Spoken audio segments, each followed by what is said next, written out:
From Joe Yenny Stadium in Metairie, Crescent City Sports is proud to bring you high school football. And tonight we've got a good one in District 9 5A as the Brother Martin Crusaders take on the Archbishop Rummel Raiders. Hi again, everybody. Lenny Van Gilder along with Wade Kaiser, Chip Merritt, our producer, Matt Merritt, Albert Garrett bringing you all the pictures this evening.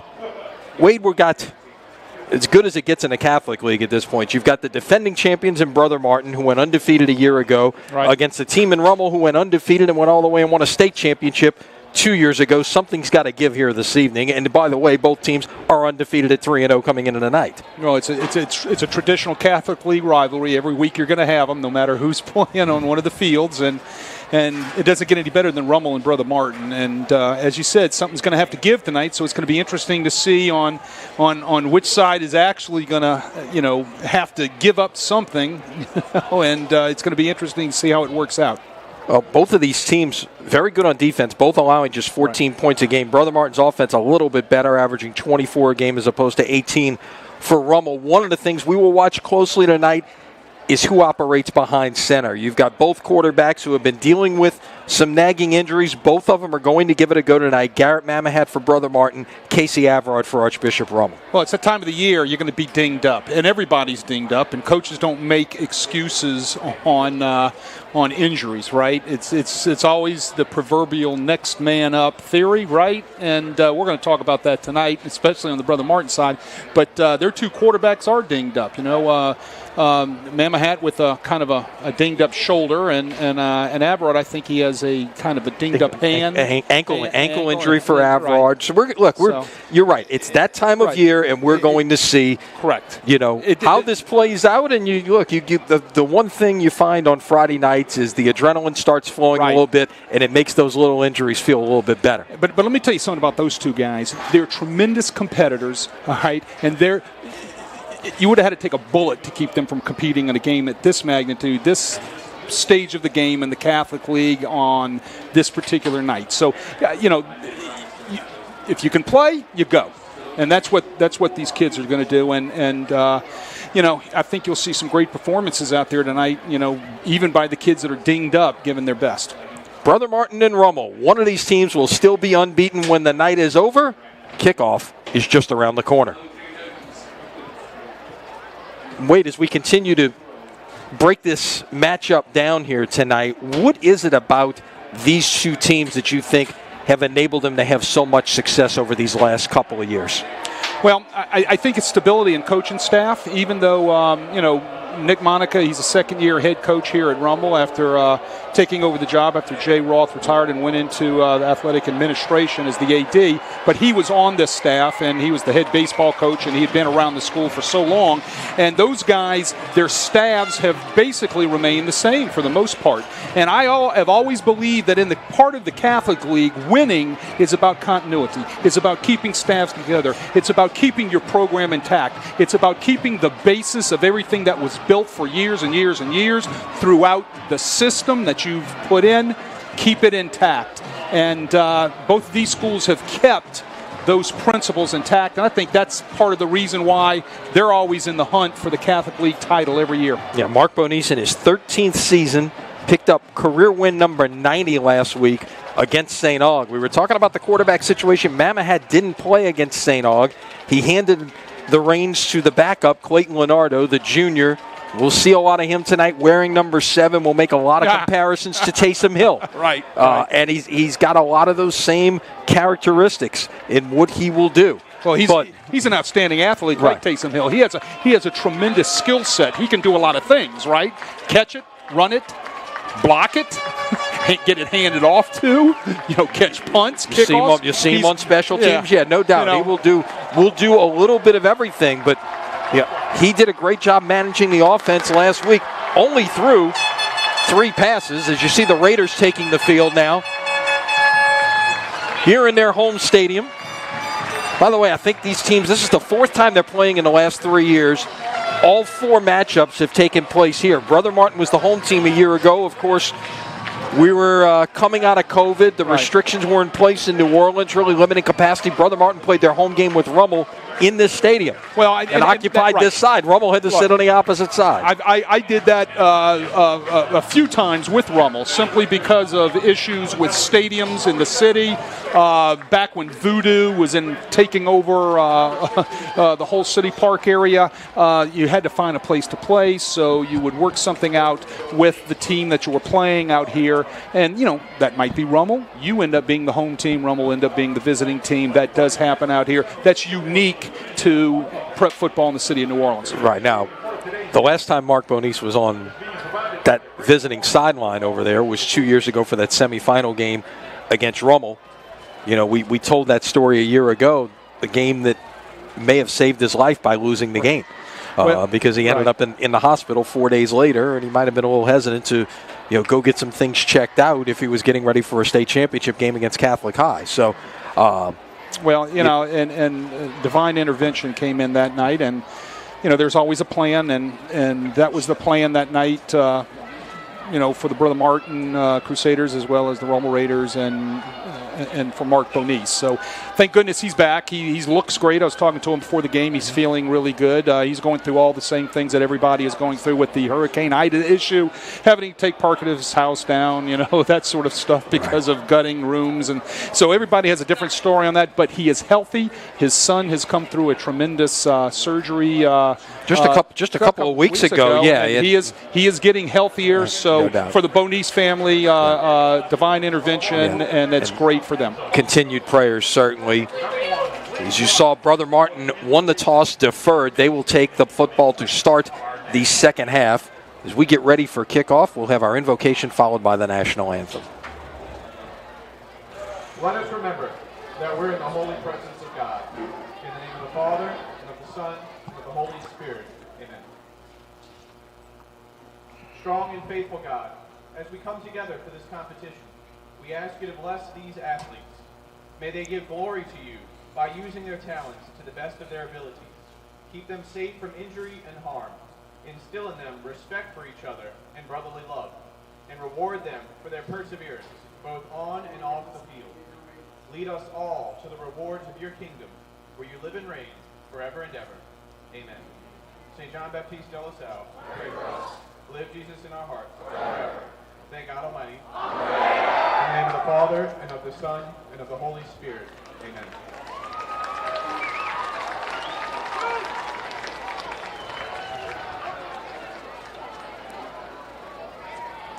Now the colors will be presented, and from Joe Yenny Stadium, the Rummel Band will play our national anthem.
Our national anthem on a beautiful Friday night for football in Metairie.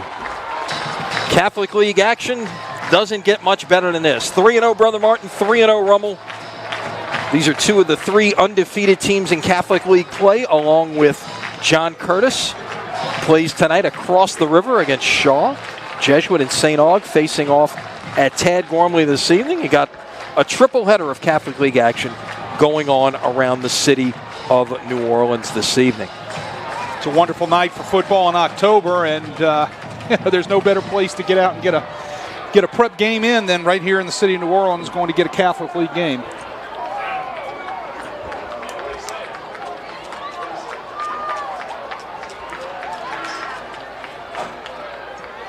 So we'll get a look at the Rummel offense first, as Brother Martin won the toss and has deferred to the second half. Leighton Liuza, the junior kicker, will kick this away. Ashton Stamps, Cameron Francione, the two deep men for Rummel, back at about the 7-yard line.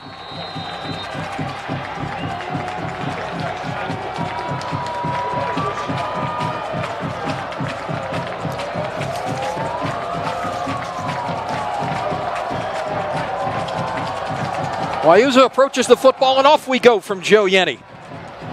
This will be Francione at about the 6. Finds a hole in the middle, but it closes up quickly as a nice tackle right there by Emilio Garcia will start this first drive at the 27-yard line. Well, if there's any indication on how things are going to go tonight physically, there were some great blocks laid out there by that Rummel kick return unit, especially number 70, Brantley Jones, who just annihilated a Brother Martin player on that return. A legal block, and if that's any indication on the way things are going to go tonight, this is going to be one physical football game. So Casey Averard, the 6'1", 184-pound junior, will open at quarterback. He's got 3 receivers to the top of the screen. Will give it away on first down, and that's Jaden Martin, the sophomore running back. Might have gotten a couple on the play. He was swallowed up quick by that Brother Martin defense, who is going to be in and out of a 4-man front tonight. You're going to see a lot of zone coverage behind it, and you're going to see them in a 3- and 4-man front consistently. Big up front, very physical, very good technique. They get to the ball well, they run to the ball well, and they diagnose plays well.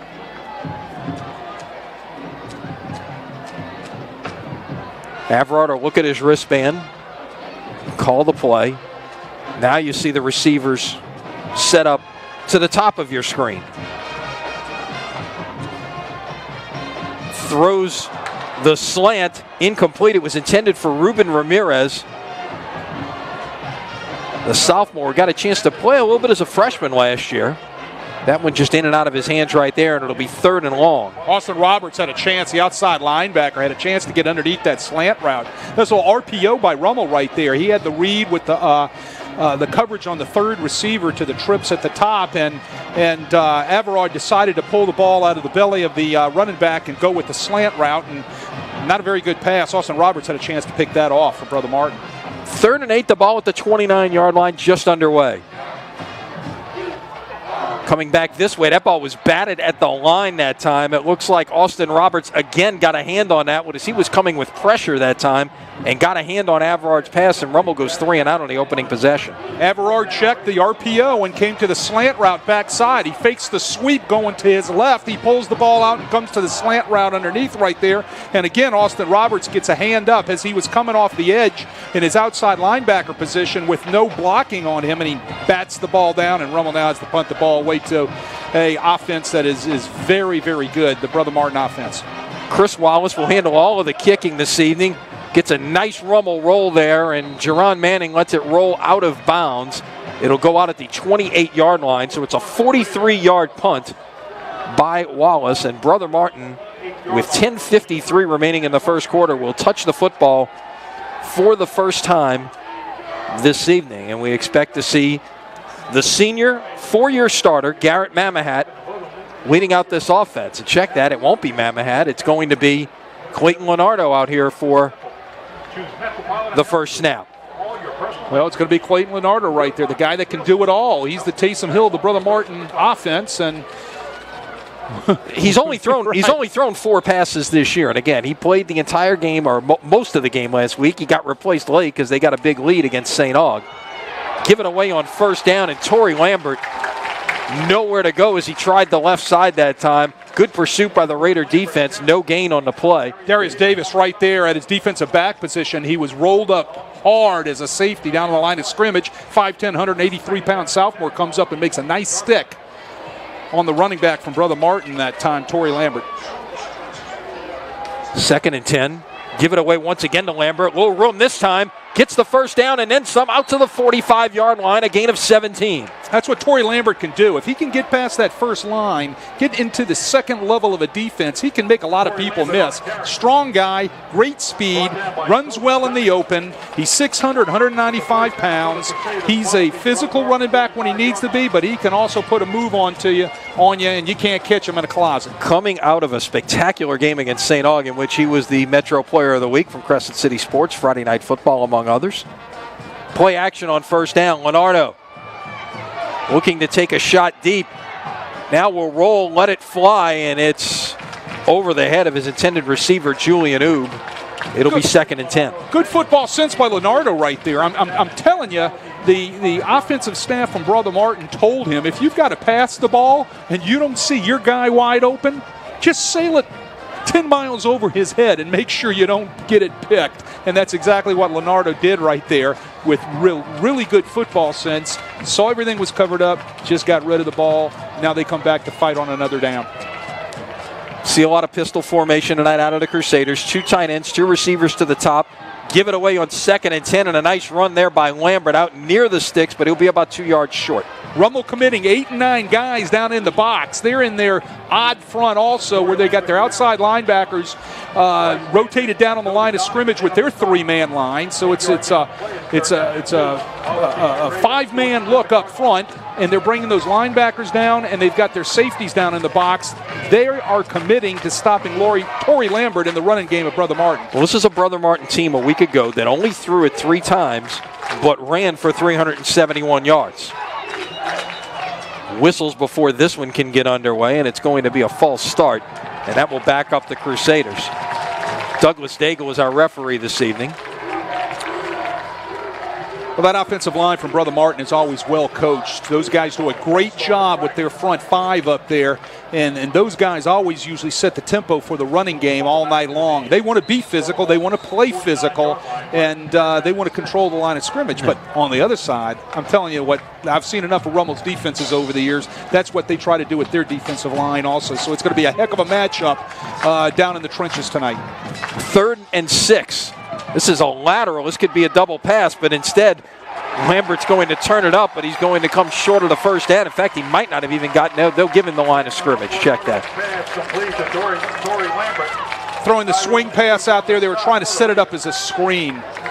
Everybody's blocking up front. They got a guard out there in the front. The 2 wide receivers, the slot and the widest wide receiver are blocking body on body right there, and they're trying to run a quick screen out there by getting it into Torrey Lambert's hands by swinging him out to the outside. Rummel's right there on it and forcing a Brother Martin punt.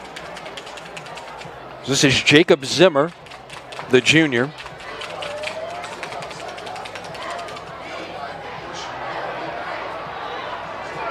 And a return coming back this way, but nice coverage by the Crusader special teams as they trip up. I believe that was Stamps on the return there. That was Stamps on the return, and very nice tackle again by Austin Roberts. 3rd time we've called him name tonight. He's having a great first quarter. He's always around the ball, making something happen, and he did it right there on special teams. So Rummel will start this from the 13-yard line. Crescent City Sports Prep Football brought to you by the Lamarck Automotive Complex in Kenner. Lamarck Lincoln is the only Lincoln Black Label dealership in the market. It's more than ownership, it's membership. Must be a reason. Our thanks to Ronnie Lamarck for his support of high school sports here at Crescent City Sports. On first down, not anything doing right there as the Crusader front 4 got some penetration and made the hit behind the line. Again, Austin Roberts. Again, Austin Roberts coming off his outside linebacking position, trailing the pulling tackle right there that time, and just getting into the backfield and blowing up the counterplay of Rummel. 2nd and 12, the ball at the 11-yard line. Can't be behind the sticks. That's one thing that Joe Changle always has said with his offense. He can't operate from behind the sticks, and right now they are. Little toss sweep this time, trying to come near side, and again, unable to get back to the line of scrimmage that time. Getting there first was Kai Brown, 6'3", 225-pound junior defensive lineman. Got off the block real quick. Looked like he slanted right into that toss play right there. Nobody from Rummel could get a helmet on him, and he makes another stop. Loss for the Raiders again. So it's 3rd down and 13. Brown on the year now, 4 tackles for loss.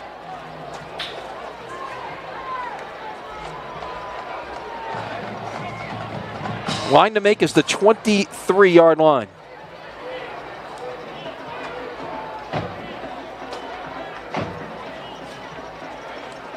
Avrard stepping up and letting it fly. He's got a man, but he overshot Francione, who had a step on the defender that time. That was Jerron Manning from his strong safety position back in coverage. Well, Francione ran right past Manning right there. Manning had his feet stuck in the ground. He didn't flip his hips fast enough. He's going to get chewed out when he gets to the boundary. But Francione runs the post route. They decide to stretch the field vertically right there. And a little more touch on that ball. Might have been a touchdown. So the second straight punt after a 3-and-out. And this will continue to roll. Believe it hit the foot of one of the Rummel coverage men. Let's see where they're going to spot the football. They'll put it back up at the 43-yard line where it originally hit the foot. So Brother Martin will take over there for its second possession with 6:39 to play here in the first quarter of a scoreless game.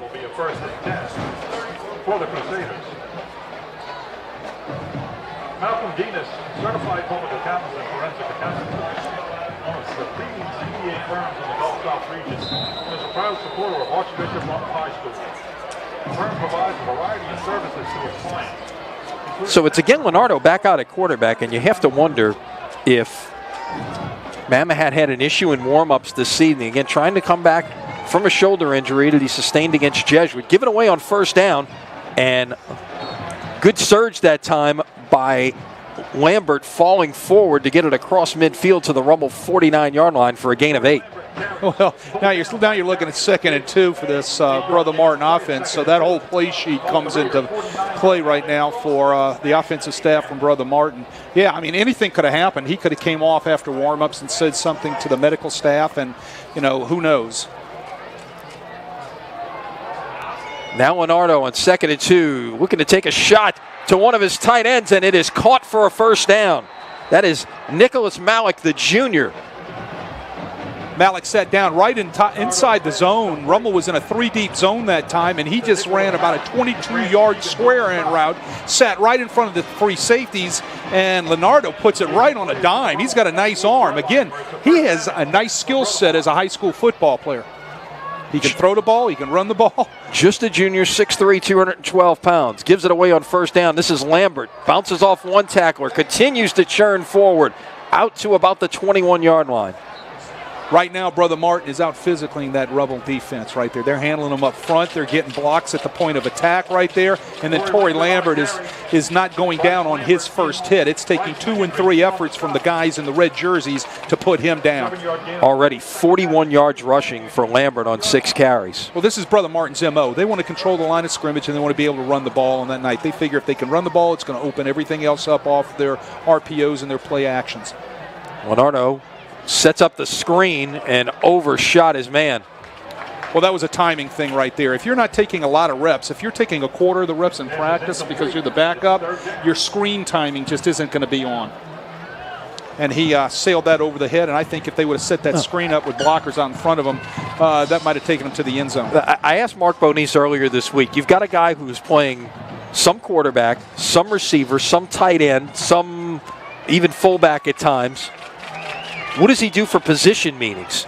As Lambert will run forward right to the sticks. Let's see if this is close.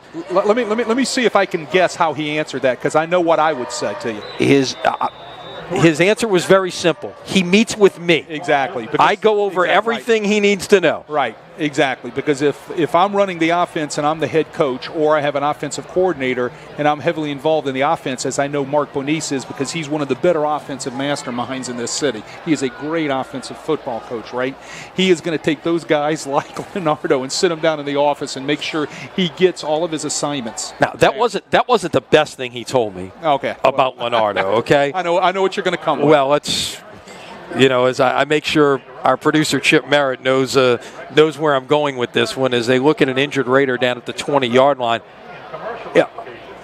Again, the challenge of having somebody who's playing a number of different positions. And when you take the guy who is your leading receiver in terms of receiving yards and you put him at quarterback, now you've taken away your leading receiver. And, Mark Bonice told me, he says, hey, he can't throw the ball to himself. He's not Bugs Bunny, so.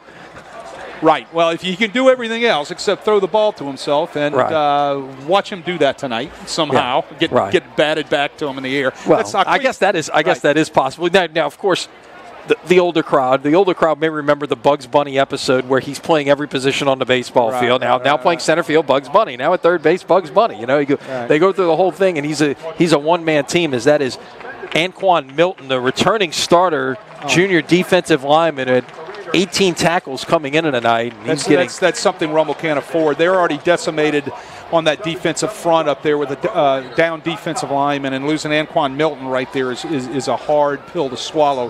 He's a fine football player, 5'10", 205-pound junior. Like you said, 18 tackles to date. He's a guy that's hard to replace on that front. But yeah, the Bugs Bunny thing, somehow tonight he might do that. Because, look, he's got a great skill set. Well, now you got two in the backfield alongside Leonardo. He'll keep it on first down. That read option is, there's different ways to run read option types of things. And this is a lot like what you're seeing them do at Leonardo is a lot like Ole Miss does with Matt Corral. Well, in the first place, what they're doing is with the fake, they're reading the last man on the line of scrimmage. If he chases out after the fake, they're going to wrap the guard around right where the defensive lineman vacated and run the quarterback up in there, all right? So what it does is it actually turns into quarterback ISO. Okay, blocker, isolation, quarterback ramming it up inside. There was nobody there for Rummel that time. Too wide to the bottom of the screen, give it away on 2nd and 2. This is Lambert, and they will give him the 7-yard line, and it'll be 1st and goal.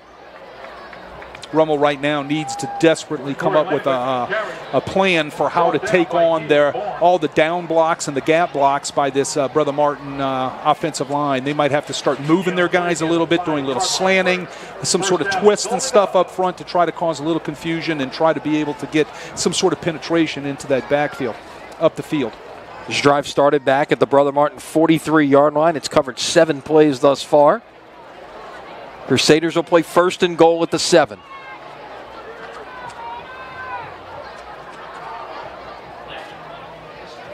Lambert slashes forward to about the 2. Well, Rummel got back into their 4-man line right there. I don't know if that's because of Anquan Milton going out and they couldn't be in their odd front or why, but they ran counter right there, and they're picking on those outside linebackers, defensive ends from Rummel right there, where they should be getting a wrong shoulder against those kick-out blocks. They're just kind of walling the thing off, and they're getting little creases up and inside that's allowing Lambert to be able to penetrate up inside and pick up valuable yardage. So from the 2, Lambert off the left side, bounces off one man and is into the end zone for a touchdown. I mean, it's been the Tory Lambert show so far on these 2 drives. His physicalness running north and south off of the counter plays and the inside zone running plays and things that Brother Martin's going to bring to bear all night on you, and let Tory Lambert not go down on the first hit, but taking a whole slew of Rummel defensive guys to get him down. He's going to build those numbers tonight unless they come up with a plan, meaning Rummel. 9 plays, 57 yards. It took 3:51 off the clock. Liuza to make it a 7-0 game, and his kick is good. You mentioned it's been all Lambert on these first 2 drives. Brother Martin's run 14 offensive plays, 3 passes, that one quarterback keeper by Leonardo and 10 runs by Lambert. Right. Well, the best defense is an offense also now. So, Rummel's going to have to do something here, get something going, put together their own drive, try to get those guys a little rest on the boundary before they have to go out and try to tackle Torrey Lambert again and deal with the athleticism of Leonardo. But, they can't be three and out, which is what they've been here in the past couple of series. So, and they've got minus 1 yard of offense through 2 series. Look, Joe Chango is also one of the better offensive line coaches, one of the better offensive minds in the city. He's going to come up with some answers on that. And I know a big shout out to his dad who's listening to this broadcast tonight all the way back in New Jersey to Mr. Chango, and his son does such a great job. He was on my staff for a while, so I know what Joe is capable of and coming up to with some answers to be able to move the ball against that Brother Martin defense. So Liuzza to kick it away. Split receivers back at the 5-yard line. This is a shorter kick this time, and well covered by Brother Martin. Did the ball come loose? No, they just knocked. That was quite the hit right there. As I believe that was Xavier Powell who took it in, and it was Austin Roberts yet again delivering the blow. This guy Austin Roberts brings it now. He's everywhere. All right, he covers kicks with abandonment. He just lit up the receiver right there. First rule of thumb on a sky kick, get your hand up. Let's don't take it in the chops, right? Okay, so if that thing's up to the second level guys on your kickoff return team, that hand's got to go up, it's got to wave, so that way you don't get it in the chops like that next time, because a guy like Austin Roberts will knock your lights out if you don't do that. And it's in the air as long as your regular kick would be, but the coverage team's got a lot easier chance of getting down there since it's 20 yards less for them to run. Trying to stretch to the outside. A flag is down, as that was once again Martin on the carry, and he lost about 4 yards. Let's see what this is all about. Martin, that was kind of an option for Martin. He was looking to throw the ball. Yeah, it looked like he was. Right. He had it out there like a loaf of bread, like he might throw it. Right. He was. They set up the jet sweep with a little run option off of it. So you got a loss of 4 or a penalty here. Do you take it? Yes. Yes, you do. You back them up, and again, we remind you, in high school football, it is a spot foul. It doesn't get assessed from the line of scrimmage. So instead of it being a 10-yard penalty, this is in reality going to be a 14-yard penalty. Don't get me started. Just don't get me started on that. But anyway, yeah, you take the penalty here because this offense has been having trouble all season long operating way behind the sticks or anywhere behind the sticks. So you want to give them and put them into this type of situation so your defense can tee off. Well, this is Mikey Ryan operating at quarterback right now as there's movement up front. Ryan, the sophomore, we saw a little bit of him in the second half of Rummel's win over Shaw last week. Rummel came back. They got number 64, the right tackle, Caleb Purley, a little quick on that. They're going to back it up 5 more yards, and it's going to be first down in a decade now. Yeah, you don't have many 1st and 29s on your call sheet, I'm sure, Wade. Yeah, draw, trap, screen. Yeah, that's about it. There's not many.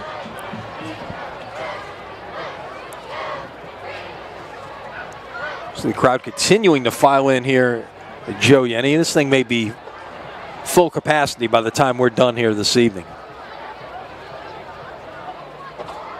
That snap bounce. This is Ryan on a keeper off the right side, and not much doing there. Wasn't a great snap back to Ryan. He did manage to get about a yard out of it. Mikey Ryan running the quarterback counter right there. They pulled the backside guard, did a nice job in the backside tackle coming around, and he's following his blockers up. It's just a long way to go there. So, he made some positive yardage, and that's Mikey Ryan on the counter, 5'8", 158-pound sophomore. Nick Monica said we would see both quarterbacks this evening. So on 2nd and 28.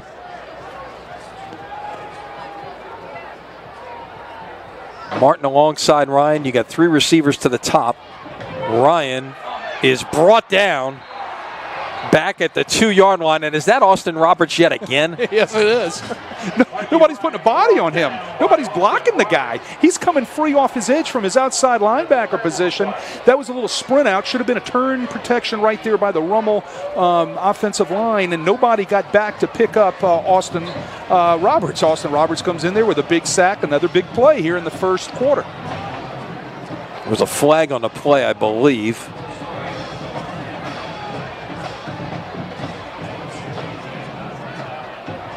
Oh, my. It was against Rummel, but I don't think it's not a pre-snap foul, so they will decline that. Right. I mean, and now it's now 3rd and 37. Right. The line to make is the 39, and Rummel's sitting in the shadow of their goalpost at the 2 right now. Now you're thinking about just getting room so you can punt the ball out of there, and that way you don't have some sort of mistake. You know, as an offensive coordinator right here, you want to try to do something where you can get the ball and get a little breathing room for your punting team. Ryan's going to operate under center. This might just be a sneak. That's exactly what it is, and he got it out to the 5-yard line, which will allow you to take that full drop. Well, here's the thing. They're going to have to get their guys on the boundary. They're going to have to settle them down, and they're going to have to find one thing that they're doing well right now, and they got to hang their hat on it. They got to get out of this first quarter, get into the second quarter, talk to everybody from your offensive line to your receivers to your backs, and find that one thing that we can do and hang our hat on it in the second quarter and try to get some movement going with our offense. Nice job to field the kick on the fly, and with room to run, 15, 10, 5. Did he get in? No signal yet. Now it is touchdown. There was nobody over there for Rummel. The coverage was really not that good on that side of the field. Brother Martin had set up a right return, and he really didn't have anybody he had to beat over there. He had a clear shot to the end zone. There's a flag down at the 18-yard line. There always is. I mean, it just always happens to get that perfect kick return. Right. It would if the play stands, it's a 36-yard return for a touchdown by Jerron Manning.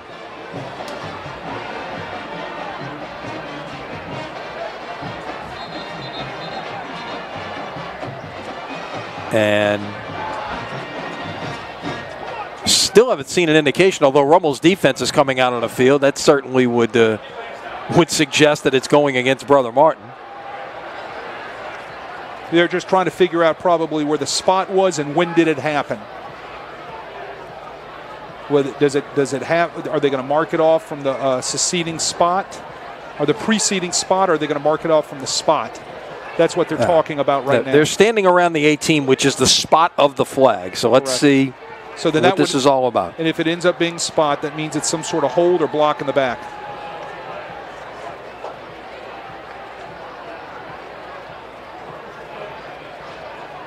Okay, here we go. But if the ball is still in the air when it happened, then it's where the ball is caught, correct? Correct, and that's what they were trying to figure out. Now we will get an indication. It is a block in the back against Brother Martin. And it looks like they're going to walk this off from the 40. That's where the ball official's was caught. foot is. Okay. All right. I thought it was up further than that. Because it probably happened pre-possession. It wasn't post-possession, so they're going to mark it off right there from the 40-yard. That's an enormous penalty. Besides taking the points off the board, yes, it's moving the ball all the way back to midfield now. You know, there are some theories in the punt return game that you have to have too many perfect things go right in order to get a punt return, correct? So some people, and this was, Coach Monica taught me this way back when I was a young coach, let's go after every punt. Let's apply pressure, and the odds are better that we're going to get a shank out of this thing or maybe even a block. Let's learn how to block punts properly because there's just too many statistical factors that you're going to have a penalty on the perfect return. No doubt. And now it's Garrett Mamahat in at quarterback for the first time tonight. And he hands it away to Jordan Thomas, who goes for 11 yards and a first down. Clock will stop here with 1 second left. Brother Martin's going to go tempo, but they're not going to get this play off before the end of the first quarter. So that will do it for the first 12 minutes of play, and it has really been all Brother Martin thus far, although the scoreboard tells you it is just Brother Martin 7, Rummel nothing. Second quarter, when we come back, you're watching high school football from Crescent City Sports. Come celebrate best burgers and shakes.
Brother Martin will begin this second quarter at the Rummel 39. First quarter yards, Wade. Brother Martin with 94, Rummel -6. They got to come up with an answer. Mamahat will give it away on first down. This is Thomas on the carry. Jordan Thomas, the 5'9", 183-pound senior. He's got 68 yards on the ground. A nice compliment to Lambert, who was quite the horse on those first two Brother Martin drives. Nice job right there by the defensive lineman, Neil Bourne. He makes the first hit on the running back right there. He got off his block, off the inside zone block by the Brother Martin offensive line, and he comes up with a big play for no gain. One of those guys that's going to be count on to come in here. We see if we see Milton again. Now Mamahat on second down. Loads up, fires down the seam, caught. And that is Leonardo out at wide receiver to make the catch. First and goal, Crusaders at the 5-yard line. Rummel sitting in a 3-high secondary. The free safety did not come across the top of the post route, and he had Toby Donegan, the cornerback, in trail position right there, and the ball was right on the number. And they beat Donegan on the post route with no free safety help. Big gain. Without a huddle, Brother Martin runs it on first and goal. It's Jordan Thomas down to about the 2. Big gain. You go right back down on the line of scrimmage, run a play, try to NASCAR him real fast, to try to up that tempo real fast to run a play. That's planned like that, and you see a lot of that going on in the college game today also. Big hit, run this play right after it. Don't give them a chance. Same personnel, do not give them a chance to substitute. Exactly. It's a personnel thing. We're coming right back to the line of scrimmage, and we're running this play, whatever it may be. Mamahat from the pistol with Thomas behind him. Hands it off. Thomas into the end zone. A gigantic hole opened up by the left side of the Brother Martin line, and it is 13-0. Rummel looked misaligned there. I think they'll get back on their film tomorrow, and they'll be in coaches' meetings, and they're going to see where they were possibly misaligned right there with their defensive front. That's another thing that tempo will do to you. If you're going real fast, you're going to start huffing and puffing on that defensive line, and you're just not going to line up right. And I think right there, Brother Martin took advantage of that, and that was the cause of the huge hole with Thomas just walking into the end zone. 5 plays, 50 yards, took 1:38. Now I use it to make it a 14-0 game. And the kick is good. So Brother Martin scores on back-to-back drives here. You know, and you're right. They scored back-to-back drives. Well, let me say this, Lenny, as many people are listening out there, one of the things is if you can't get things going offensively and you end up flipping the field like that and driving that offense back to their back into their own end zone and you got to punt out of it, it's tough to defend that half of the field. It's almost really demoralizing for your defense. So you've got to get something going offensively, and this is the pivotal series right here, down 2 touchdowns, that this Rummel Raider team is going to have to get some sticks moved to be able to, get their chins back up, because right now their body language does not look good. No chance at that thus far. We've seen 3 3-and-outs. Chance to remind you to Crescent City Sports Prep Football, brought to you by Rhino Shield Mid-South. Tired of painting year after year? Rhino Shield ceramic coating resists chipping, cracking, flaking, or peeling, and is backed by a 25-year warranty. But that's not all. Rhino Shield Mid-South also does roofing, gutter, sheetrock, and more. For a free estimate, visit rhinoshieldmidsouth.com or call 504-407-2222. If I'm the special team coach from Rummel, I would tell my guys right now, find number 22 and put a body on him. Kick is away to about the 1 yard line and pinned him up against the sideline as well, trying to find some room to run and getting it out near the 20-yard line that time. That is Stamps on the return. And it was not Austin Roberts on the tackle that time. Roberts was lined up Right. to the bottom of your screen in the formation, so he would have had to run clear across the field. He's made a lot of tackles already tonight, no question about that. But I see this from up here at our advantage point, and I'm seeing this young man play, and it from the high school football coach standpoint, you love players like that are these heat-seeking missiles that want to be around contact all the time. And that's, I don't know Austin Roberts from anybody, but it seems to me that's the type of player that this guy is. Those are the ones you like to coach, or a pleasure to coach. Came in with 18 tackles, 3 sacks, a fumble recovery. It seems like he's done some of that already in this short period of time. On first down, pass is incomplete. Gregory Jackson, the cornerback, he drove defending on that ball. there. Right, drove on that ball, made a nice play right there. Ball a little high on the curl route out there by the Rummel quarterback. That's back with Averard now. Yeah, I was going to say, I had to check my binoculars there to see who was in, and it's Averard. Just sailed the ball a little bit. They had the receiver open forward before a second, but the ball was a little high on the curl route.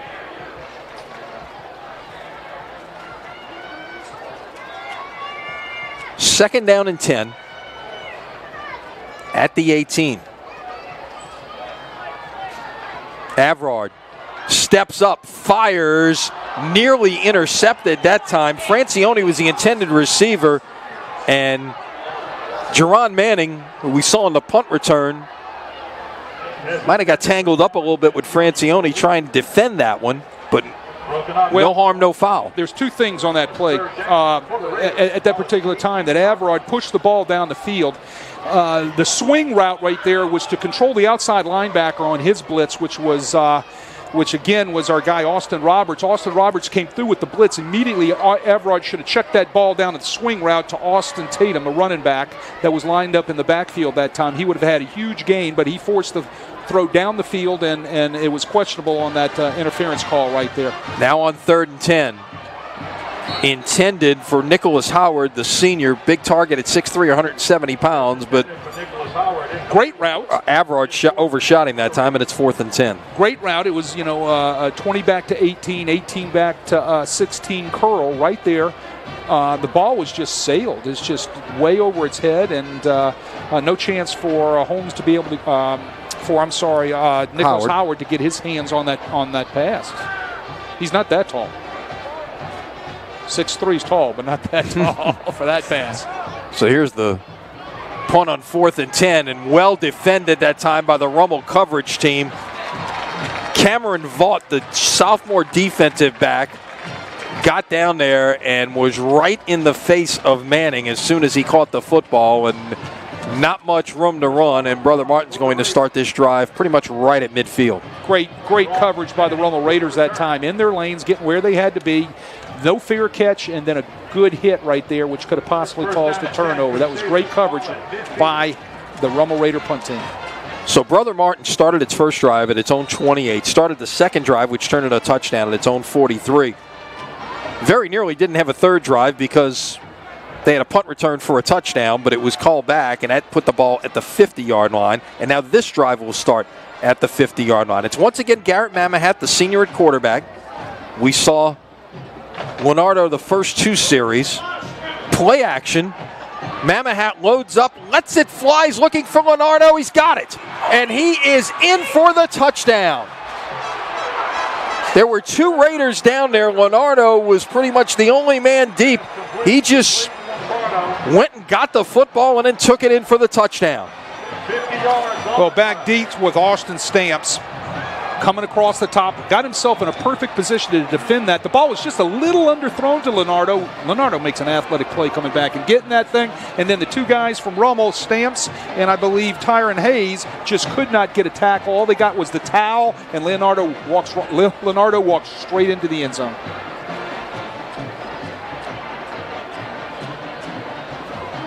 Extra point on the way. It is good. And with 9:42 to play here in the first half, your new score, Brother Martin 21, Rummel nothing. Brother Martin 21, Rummel 0.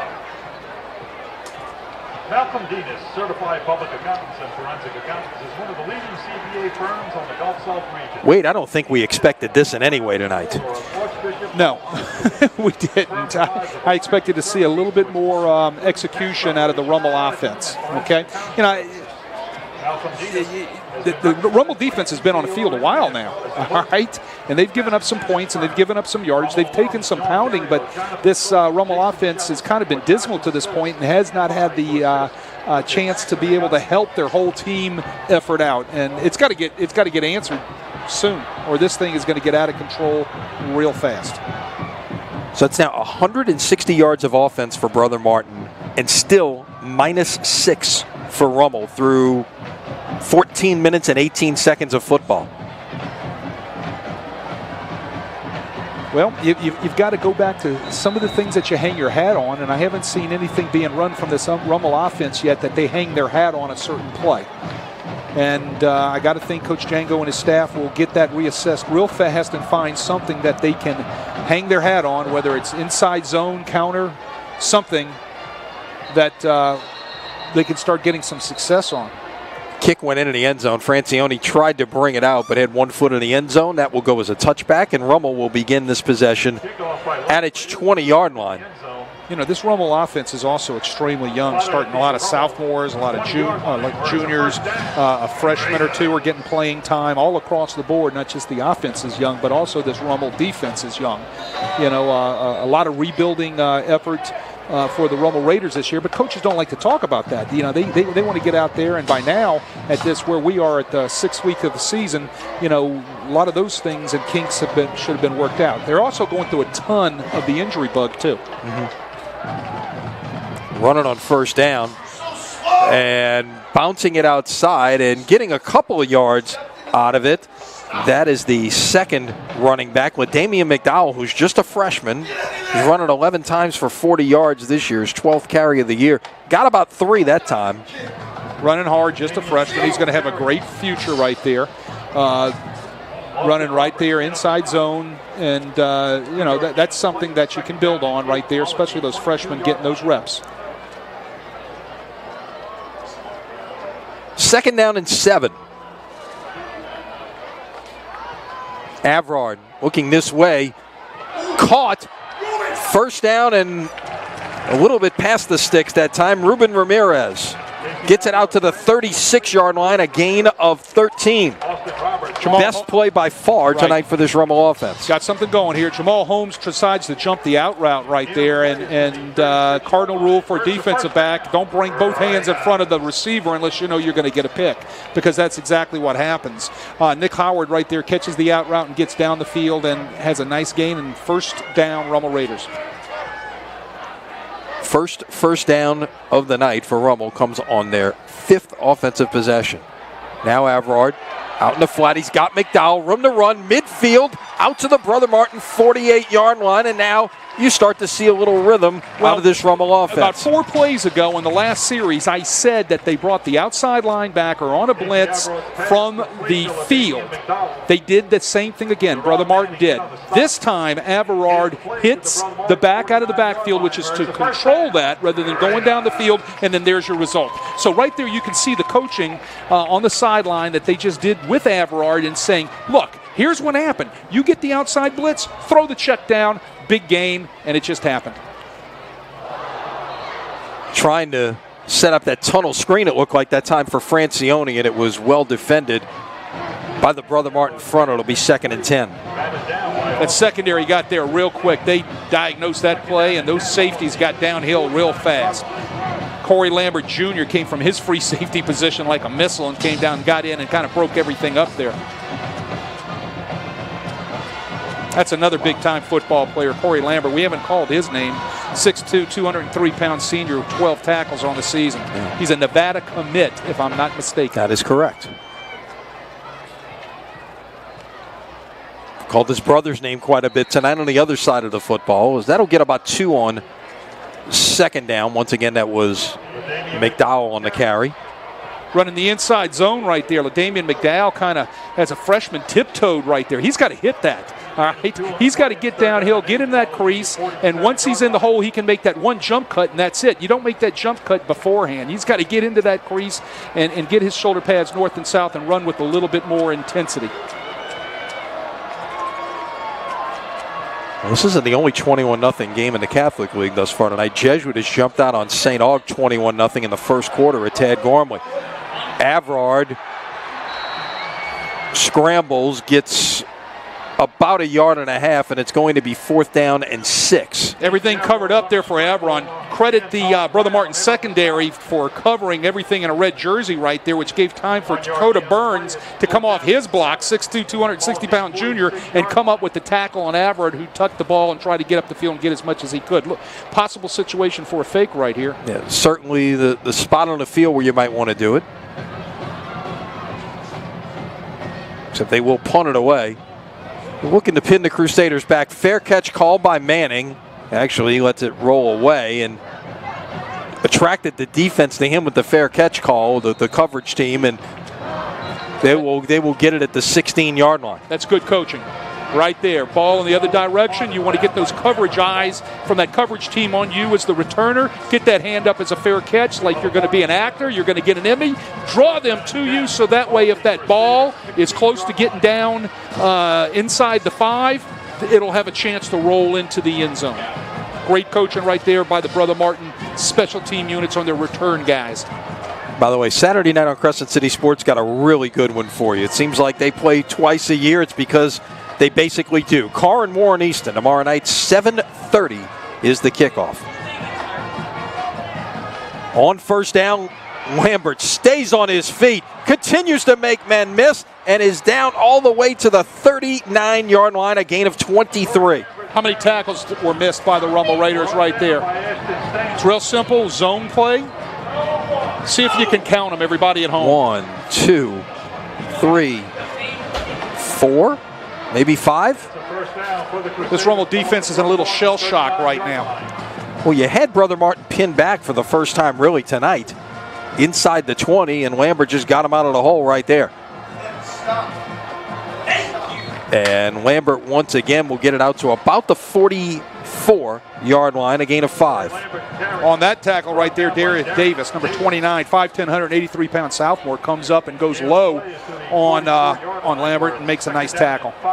But he did what a safety's supposed to do. He fits off the linebacker. You make the linebacker right. Linebacker fits one way, you fit off of him, and you make the play, and that's exactly what a good defensive back, a strong safety does. There's your RPO look right there. It 2 receivers in the area. I'm not sure if that was by design or that was a miscommunication. Wade, is Mamahat. They're talking right now. Yeah. You see them talking? Right.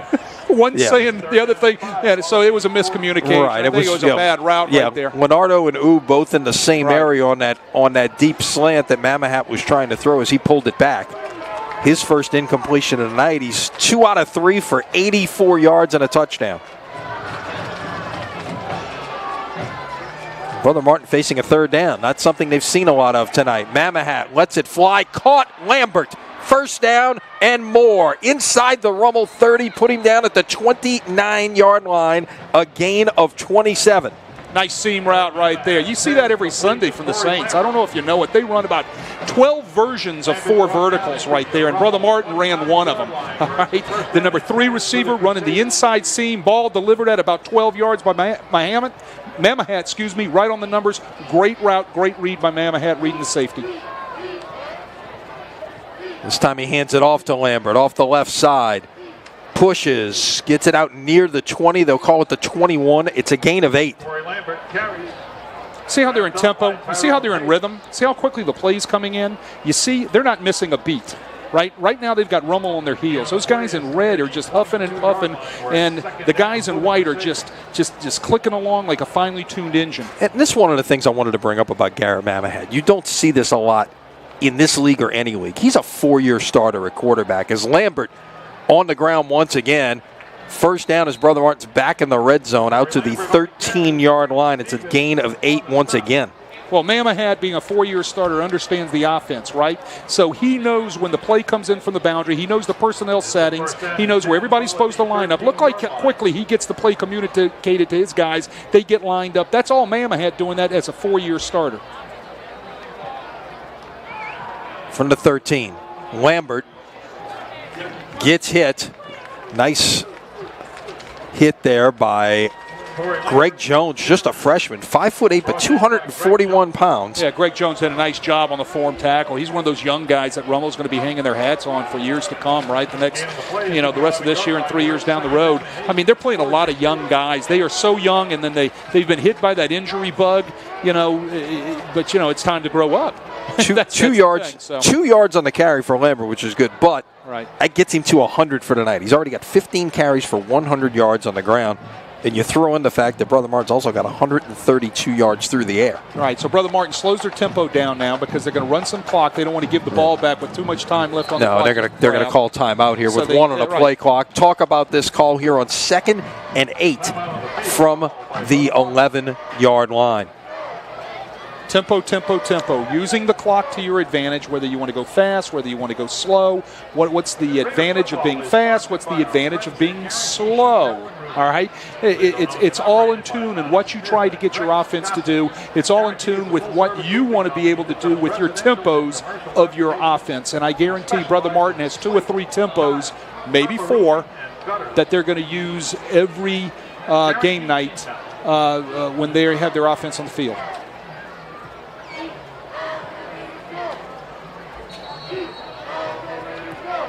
So Mark Bonis gathering up his offense. And we'll send them back out to run a 2nd down and 8 from the 11-yard line. Brother Martin was forced to punt on its first offensive possession, has scored touchdowns on each of the last 3 possessions, working off a favorable field position. This drive started back at their own 16-yard line. It's now at the Rummel 11. So they have covered 73 yards in 7 plays. Give it away on 2nd and 8, and Lambert will fall forward to the 9. And it'll be 3rd down and 6. Nice job by that Rummel defense. This is the stand they need to make right here. That was number 99, Fred Banks, defensive lineman, 5'9", 255 pounds. Another freshman making a nice play right there. They need to force a field goal. That's going to give a little bit of oomph to this Rummel defense right here, especially starting all those young kids that they are. And try to find a way to get points on the board before the half here as the clock ticks under the 3.5-minute mark here in the 2nd quarter.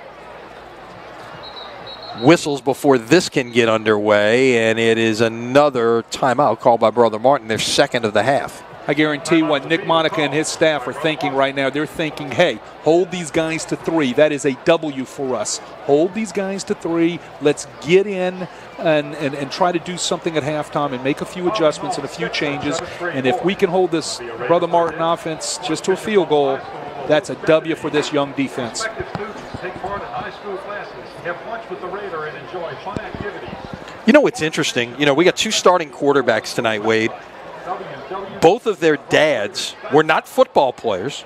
They were professional baseball players, both pitchers, in fact. Right. And and Garrett Mamahat's father, Kevin Mamahat, pitched at Tulane, pitched in the big leagues. You see him there, made his major league debut 1989 against the Oakland A's. First batter he faces Mark McGuire, strikes him out looking. Boom.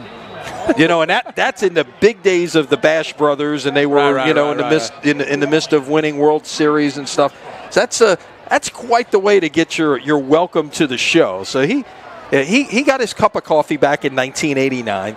But that's interesting. I thought, look, and we see guys playing different sports and things like that. Our friend Torrance Small, whose son was at Brother Martin, football player for the Saints, has played basketball. So it does happen. TJ, a terrific basketball players. They give it away on third down and nowhere to go. Some nice adjustments there defensively by the Raiders up front as they stop Lambert for a loss of 1. So 3 runs that time on that series, only got 3 yards. Nice job by Caleb Wines, a junior, 5'9", 273 pounds. Huge win for the Rummel defense right there. Huge win. And actually call it a loss of 2 as they'll put the football back at the 11. This will be a 28-yard try coming up for Liuza. So as a coaching staff, that is something that I would harp on that we can build on. Whether they kick the 3 or they miss it or whatever happens here, that's a huge win for my defense. Officially 27 yards on the try. That's a great-looking kick, and that is true. So that will cap a 10-play, 73-yard drive, and that took a lot of time off the clock right there, Wade. 4 minutes and 28 seconds. And Liuza connects from 27 yards out. They put it down between the 17 and the 18, officially a 27-yard kick. So Brother Martin has now scored on 4 consecutive possessions to make this a 24-0 game. When Brother Martin got down inside the 15-yard line, they changed tempos. They slowed it down a little bit to leave less time on the clock for the Rummel offense. So what do you do with the Rummel offense right now in 2 minutes and 30 seconds? Number one, you don't give the ball up to put the Brother Martin offense back on the field, right? You do what you can do, obviously, to get some positive vibes going in at halftime. Yeah, you want to certainly feel good. Get some first downs. Get the sticks moving. Do something positive. Let's get in. Let's fix this thing and come out and play a better second half, because you just had a great win by your defense down here, holding that Brother Martin offense to 3 points. We've seen several different looks on kickoffs from Liuza. This once again deep, and it will drive Francione back into the end zone, so it is a touchback automatically in high school football. Can't advance the ball out of the end zone. You know who had my binoculars on? Austin Roberts. As they probably should be. What we've seen out of Roberts in a lot of attaboys for the guys in white in this first half. Well, Leonardo, Mamahat. Obviously Lambert. On the defensive side, Roberts. Right, exactly. A lot of guys playing good for them right now up front. A lot of things got to get adjusted for the Raiders when they go in at halftime.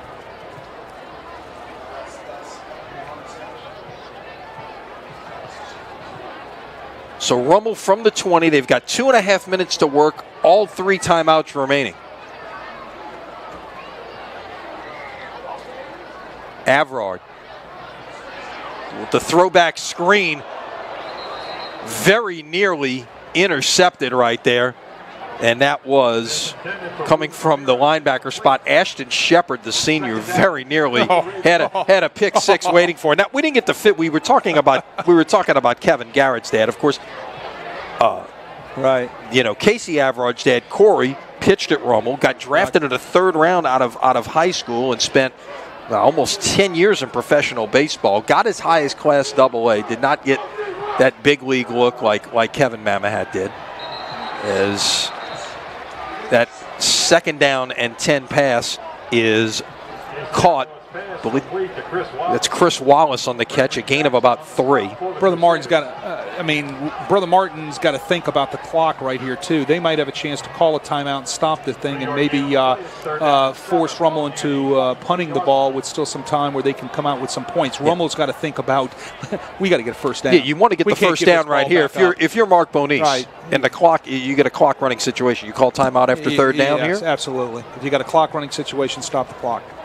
Avrard rolls, fire, incomplete, and it was the sticks anyway, as his intended receiver was once again Chris Wallace. That's the worst medicine you could have right there, is an incomplete pass. So with 1:39 to play, Rummel only ran 51 seconds off the clock. Brother Martin did not have to use a timeout, and they're going to get the football back. And they will have 1 timeout left with a little under a minute 39 seconds.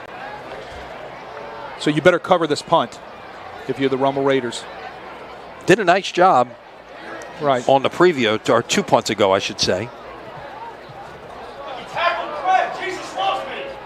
There comes a flag from well away. Ball is loose. We've got a free football out there. It might have been touched by a Brother Martin player. trying to cover it back at the 46-yard line. Now, there is a flag down. I think it's going to be exactly what the Rummel coaches were yelling up here in the box. I think somebody got tackled in red. And I'll tell you who it was. It was the deep snapper, Craig Roth. And if that last name rings a bell, yes, that is Jay's son, the former head coach here at Rummel. Who does a great job snapping the ball deep. Yeah, He does a very nice job deep snap.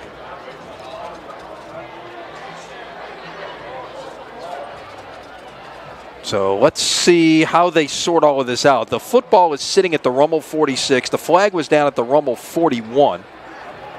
It is holding against Brother Martin. So that'll be a spot foul. Presumably from where it was dead because it happened during the kick. Correct. Now it looks like where they're going to walk it off from. So that'll back up this Crusader offense. They will have to start from their side of the 50-yard line.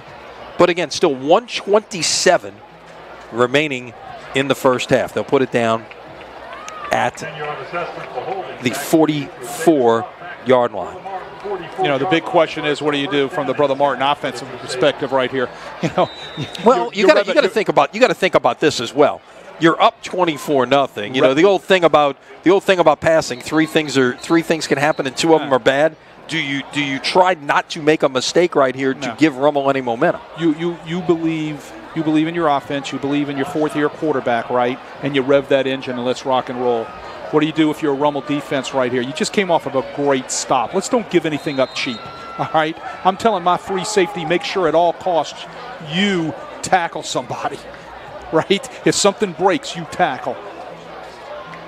Play action on first down. Mamahat looking to take a shot. Throws, caught, first down, and out to about the 32-yard line. That was Leonardo on the catch. Underneath the coverage, great route right there. Mamahat in the grasp of a Rummel Raider defensive lineman stands in there and delivers the ball. That shows you the poise that this fourth-year quarterback has. Clock will tick down towards a minute here before this is snapped. Mamahat's got everybody on this side of the bottom of your screen.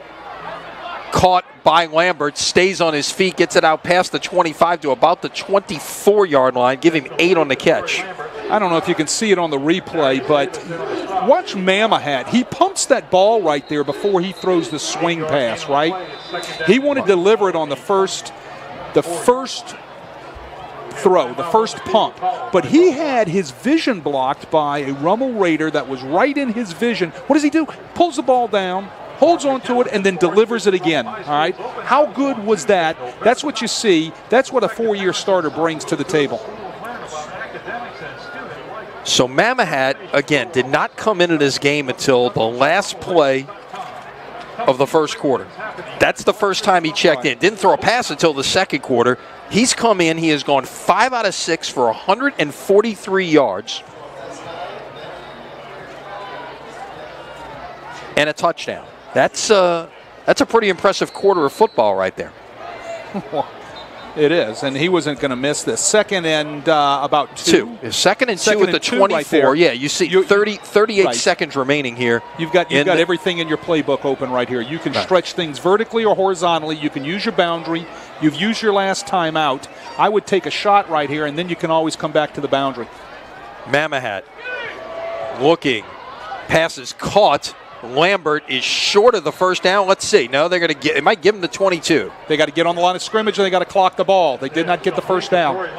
You got to clock the ball. Got to clock the ball. Can't clock it from gun. Now they're saying it's first down. Now what's happening here? Let's see. Now we got a whistle. Couple things. You cannot clock it from gun. Right, but now here comes the question, Wade. Should the clock have stopped for the first down? Now they got to move the chains. If they're going to give them the first down, are they going to measure? There's a lot of things in play here. Clock stops if there's any question. They've got to get this down and distance correct. So the white hat did the right job. They had to make sure that things were right. Now, if you're Rummel, you're screaming, why did the clock stop? Now they're going to call it a first down, and so it is a gain of 2. Right. Well, they can't start the clock. The chains were not set yet. Now Mamahat throws incomplete, and a flag comes in late. You got all types of problems right there. Nick Monica should be going ape over this. They have not set the chains yet. They start the play. He should be out there at the numbers ripping somebody, right? And then you're going to have the back, probably some sort of interference downfield right there. Bad mistakes by the officials all the way around there. This looks like it may be against Brother Martin. Offensive interference or possibly... We'll wait for the signal. Right. But it started with the chain setting.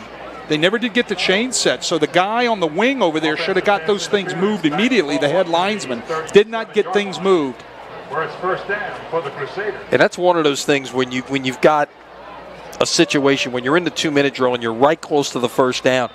They never measured. So no, they didn't. But they called the first down. But you got to hold everything until those chains get set. Play action. Mamahat will roll. Let one fly. Incomplete. It was intended for one of his tight ends. That is Alejandro Ferreira, the junior. They're running the out route right there. They're trying to get Mamahat out on the edge, doing a little turn back blocking with their offensive line. He overthrows the ball. I think that's because of that shoulder. He just can't rotate all the way through. So you're going to sail the ball a little bit with that AC acceleration that he has. So second down 26, they're calling it. It's 25 at the 37-yard line. 8.1 left. Just want to try to get this a little closer and get to the sideline so you can attempt a field goal here. Let's see what they do. Mamahat may just let it fly. Well, he's over the line of scrimmage, so this may be a penalty. Let's see if they call it. Yeah, there is a flag down at the 36. It was intended for Leonardo, incomplete. So 0.4 on the clock. They're going to back him up because he was over the line of scrimmage. Yeah, the line of scrimmage was the 37. Mamahat was right near the 35 when he let that ball go. Now, this is one of those rules. Every part of you has to be across the line. The ball, the body, everything has to be across the line. So it's a loss of down, but there's still 0.4 on the clock. That's one of the 3 loss of down penalties in Federation football that they will you'll lose it down on. So here we go. So, look for the Hail Mary. Yeah, so it's 3rd and 29. The ball is at the 41-yard line.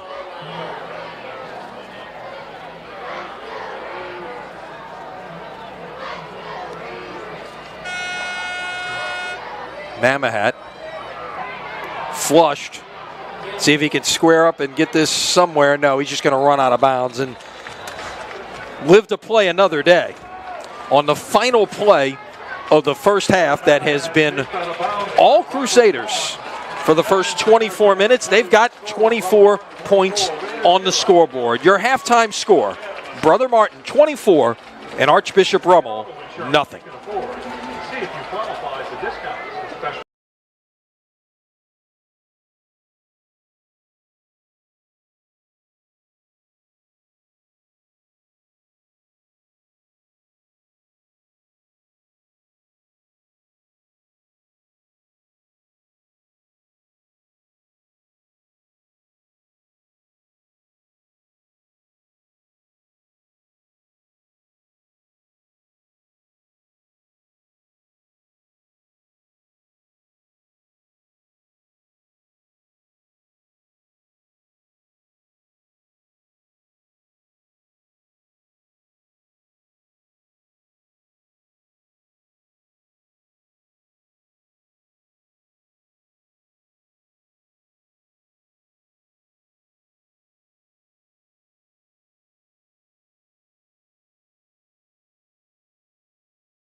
Did you get a look at the halftime performance by Brother Martin? Last week, Rummel honored its Hall of Fame class for the class of 2021. Let's meet the newest members of Archbishop Rummel's Athletic Hall of Fame. I just want to thank everybody that nominated and voted for me, and it's good. You know, when you think about the fact that you've been gone for 13 years or so, and you're still the all-time leading rusher in school history, what does that mean to you? That means a lot to me, to be in a school that has so much tradition. So many players have came through. I'm just grateful to be a part of it. It was such a great deal of fun doing your games at that time and watching you play. Any game or two stand out in your mind that to this day that you haven't forgotten about? I never forget when we played against number 1 East St. John. They were the number 1 team in the state. We lost to them in the regular season by a touchdown. But 43-32. Yep. Then we came out in the playoffs quarterfinals and beat them 59-7. Yeah, I was going to say 59-7, but you got it. So I was at both of those games, but pretty special to say the least. And obviously, Jay Roth still being here after all these years. What has he meant to you? Man, Jay Roth is like a father figure that I'm just grateful that I was able to play for him. And still to this day, we have conversations every day about football, and he never found the running back past me. So it's just great to be part of Rummel and the tradition here. You know, you think about that opportunity, how close you guys were at that Sulphur game. Buson gets dinged a little bit. You guys were really close. Yes, I still think about it to this day, man. 7-0 after scoring 59 points against the number 1 team in the state. But everything happens for a reason. But I'm just glad that we had a team that could bounce back every time and, you know, try to get us there. And it's crazy because I think the year after I left, they went to the state championship. So I don't know. Everything happens for a reason. I'm not sure I'm not going there, okay? There are a bunch of freshmen on that team that did a really good job, I might add. So, last but not least, you talked about your love of the program and the school and Raider pride. It's real, isn't it? Yes, it's real. Still to this day, I still keep up with Raider football. I know they're young this year, but we're going to find a way to get to the district championship at least. Means everything. We've been a Rummel family for the last 50 years with my kids, myself attending Rummel here, and my son. He played ball here, and it just, you know, with the athletes that are in this class, it's just unbelievable to be nominated for this. And I'm very proud for myself and my family and my team. This is such a great baseball program for so many years. Talk about Snipes, Larry Schneider, and what he meant to you. He meant everything. You know, Coach Snyder kept the game simple. He kept the game easy. You know, I can remember going out to practice and we'd hit, and we'd hit some more. So there was no wonder why when the stretch that I was here, why we achieved so much hitting success. And, you know, he's a winner. He got the job done. Such an incredible league to be part of, isn't it? Correct, yes. I mean, the Jesuits, the Holy Crosses, when we were here, the competition was just off the charts, you know. And when we won state in '89, we didn't have the best team. You know, Jesuit was off the charts, but things just came together. And just great leaders at Rummel when I was here, when I was a sophomore, and was just blessed to be around. Might have been better in '90, you know, when you think about the talent. And that's the thing about it. When you have the opportunity, it's hard to get that thing. Well, there's no question about it. And I'm going to talk about that a little bit tonight. The '90 team was off the chart. Probably the best baseball team I've ever been around, I've ever witnessed, from 1 through 9. And I was lucky enough to be right smack in the middle of Brad Burkell, Ryan Marisi, Jeff Putfork, Paul Roth, Tony Strada. And here I am batting in between them. I saw a lot of good pitches, and I capitalized on it. And you know, we fell short in the state championship, but it was just a great time here. I know it means a lot to you, the honor. School means a lot to you. It means a lot to your family, doesn't it?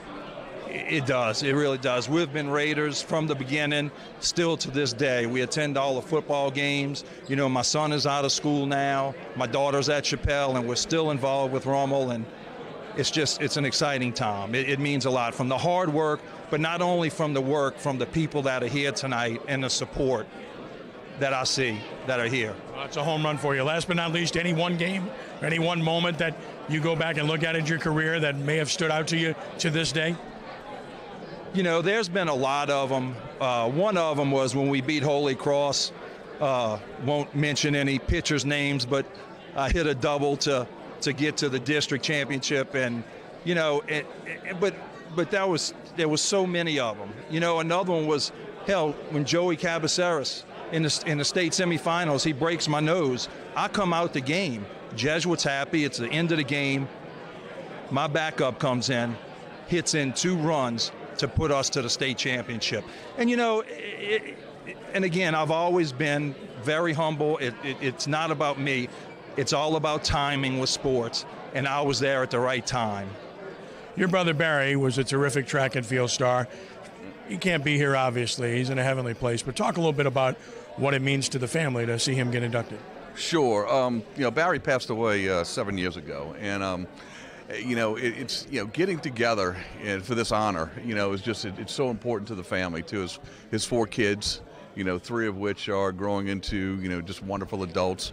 You know, one's in 4th grade, and you know, soon to be coming to Rummel, you know, sometime in the near future. I think it'll be a class of 2030, if I remember correctly.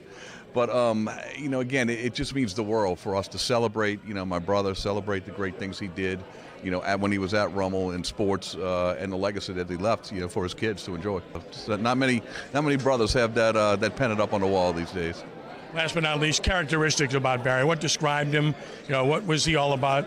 What was his persona all about? What was his competitive nature about? You know, growing up as brothers 18 months apart, you know, there was nothing we didn't fight about or compete about, even down to the last pork chop at the table. You know, one of the things that you know, was Barry, he was an absolute fierce competitor. He would do what it would take to win, whether that was on the field or off the field, in practice, determination. You know, think about the things that he did in track and field, all the different field events that he excelled in. You know, that kind of, you know, practice by yourself, day in, day out, takes a committed individual, much more than I could probably do back in those days. But again, you know, it paid off for him on the field, and just made him who he was.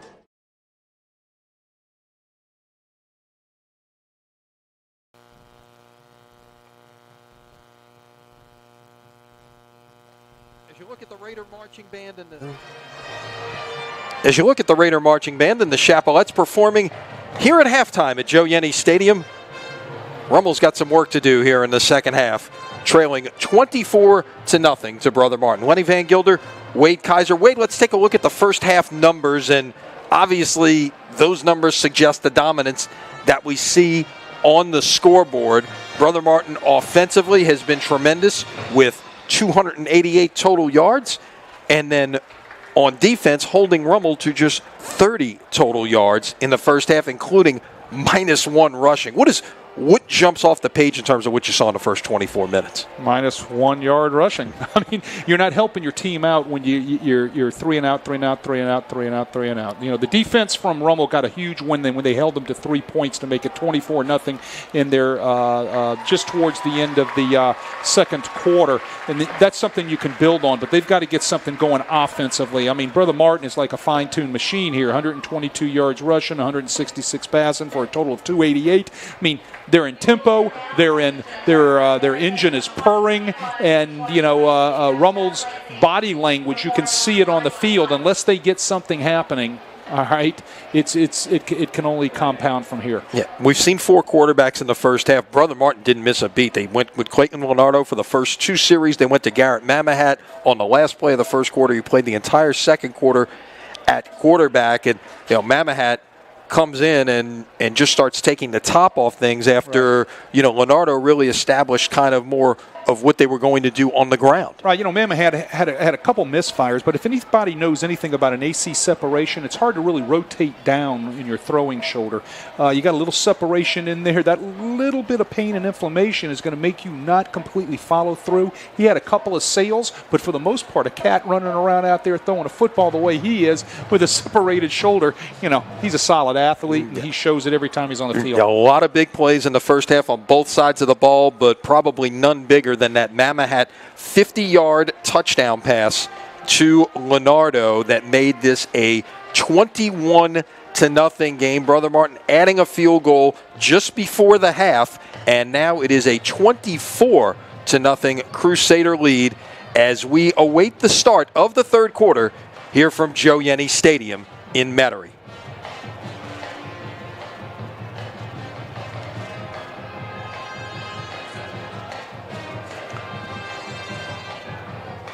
Wade gives us a chance to check on scores from around the state. As always, we encourage you to visit CrescentCitySports.com, our All-State Sugar Bowl scoreboard. No better place to get your scores on a Friday night or any night. You're on the way home, Saturday morning when you wake up, check them out. Again, got them all. Got them all for you. North to south, east to west in the state of Louisiana. That's it. So as you look around at some of the games from today, Country Day, of course, one of those 4:30 specials in Old Metairie, defeating St. Martin's 49-26 this afternoon. Newman leading Fisher second quarter 63-0. Clock's running on that one. I would think so there in the second half. Second quarter, Ponchatoula leads Mandeville 21-7. Hank Tierney's got a pretty good ball club over in Ponchatoula this year. Maybe a contender to win it all in 5A. And, he's still recovering from Ida. He's got a lot of kids out of houses and still things he's having to contend with there, but he's kind of slowly but surely getting that machine rolling for the second half of the season. Yeah, halftime, Amite leading Varnado 21-8.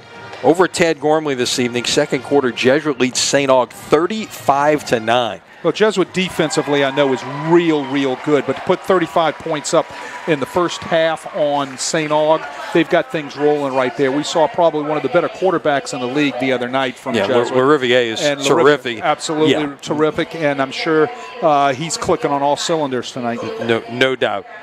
Look, we talk about rivalries. We've done Destrehan-Hanville. We were at Jesuit Holy Cross, of course, last week. Not a lot better than Lutcher St. James. But right now it is all Lutcher. 28-0 Bulldogs leading St. James in the second quarter. That one being played in Vacherie this evening. Second quarter, Archbishop Hannon 21, Northlake Christian 7.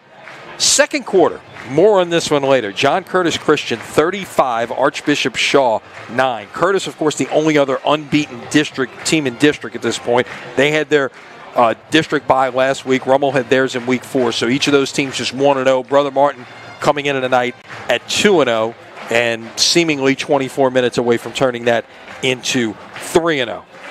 Second quarter down in the Bayou, Hanville leading Thibodaux 21-0. We can tell you next Friday night on Crescent City Sports, we will be in Boutte, Hanville against De La Salle. Oh my, that's going to be a great one. Get a chance to look at the Cavaliers a little bit for the first time this year. Again down the Bayou, halftime, H.L. Bourgeois 20, East St. John 14. Also at the half, Destrehan all over Central Lafourche 49-0. Halftime, Belle Chase leading Riverside 9-7. Halftime, St. Charles over Lakeshore 8-0. Game I'm looking forward to next Thursday night down in the River Parishes. Newman at St. Charles Catholic, 1-2 in Class 2A right now in our Crescent City Sports 2A rankings. Well, that's going to be a big one, and could see it. We could see it again in December. Of course, there's a school called Lafayette Christian who's kind of waiting there to probably try to take somebody out along the way in the semifinals and spoil that party. And by that Division III championship game, by the way, is at Yeoman Stadium.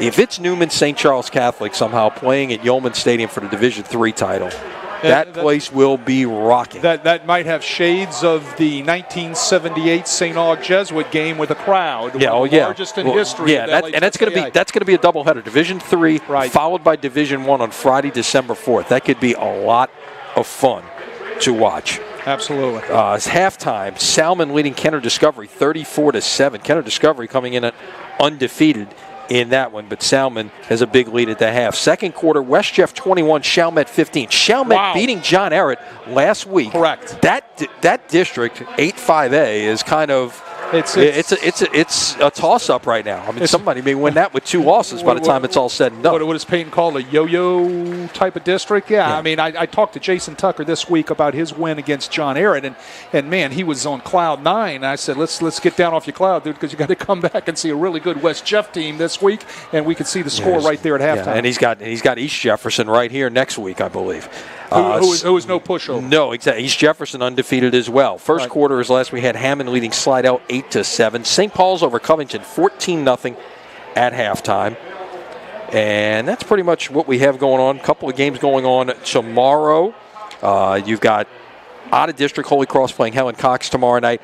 Pretty good one in the afternoon at Tad Gormley between De La Salle and Landry. And then tomorrow night on Crescent City Sports. Tune in for this one. This one should be good. VK Jones is going to have the call on this one.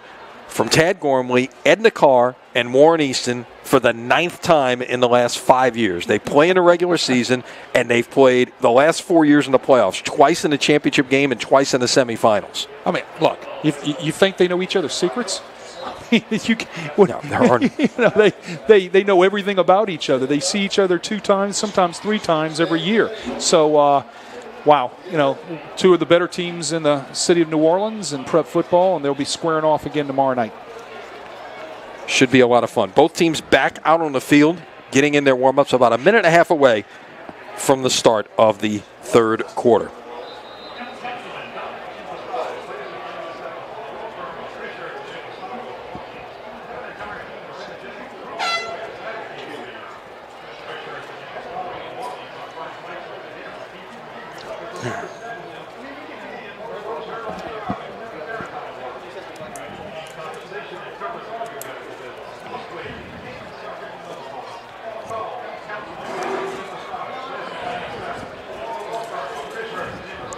So, Wade, as we get set for the start of the second half here, Brother Martin with a 24-0 lead over Rummel.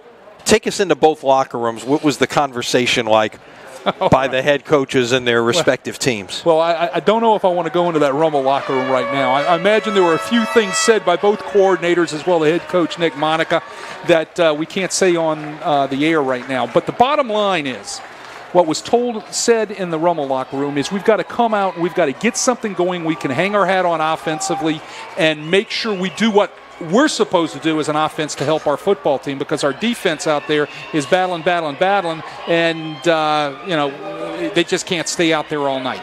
So on the other side, it's business as usual. Just add a little more lube to the Tin Man, right? Make sure everything's running smooth.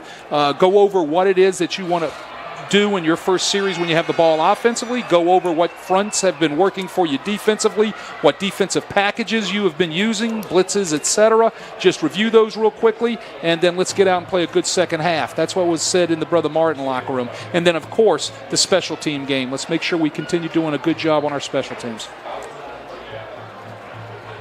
Now, if you're Rummel here in a 24-0 game, do you try to make something happen? You think about an onside kick coming out here in the second half, or is that... No, you kick the ball deep, play defense, do what you've been told in the locker room, listen to what your coaches have been saying, get coached up, execute what the coaches have been asking you to do all week long. Let's get a 3-and-out, and let's get something going on offense. That's exactly what they were talking about in that locker room. I guarantee that's what they were talking about. And it starts with great coverage on the kickoff. Take it one play at a time, one down at a time. Let's make something happen on each down. It's the proverbial what Peyton says, do your job. Do your job. Chris Wallace will kick this away to start the second half. This will be taken in at about the 11-yard line. And up the gut with room to run. And out past midfield to the 40. Can he beat them all? He might. To the 10, to the 5, touchdown. 89 yards by Jerron Manning. And Brother Martin, which dominated the first half of football, just made an enormous statement to start the third quarter. Look, there were a couple blocks thrown right at about the 25-yard line. That thing opened up like a grapefruit for Manning. Manning hit that thing in a burst of speed, and there was nobody catching him. This is not the way you want to start the second half. Untouched. Yeah, that was a huge hole they ran through, and then had a couple of defenders right there along the sideline. Got one stiff arm in there and just outran the other. And great blocking by Brother Martin. Great execution on their return. There was a middle wedge right there. Got a couple blocks at the point of attack where you were setting your wedges and your cross blocks right there. Everything stayed up above the body. There was no holding. It was clean. That is great execution by Brother Martin's special teams. Again, they are clicking on all cylinders. Well, Manning had, a 40-yard punt return nullified by a penalty back in the first quarter. Starts the second half with an 89-yard kickoff return for a touchdown. No flags on this one, so he gets on the board. Yeah. You talk about it all the time, Wade. There's 3 phases to this game. And Brother Martin has dominated them all thus far this evening.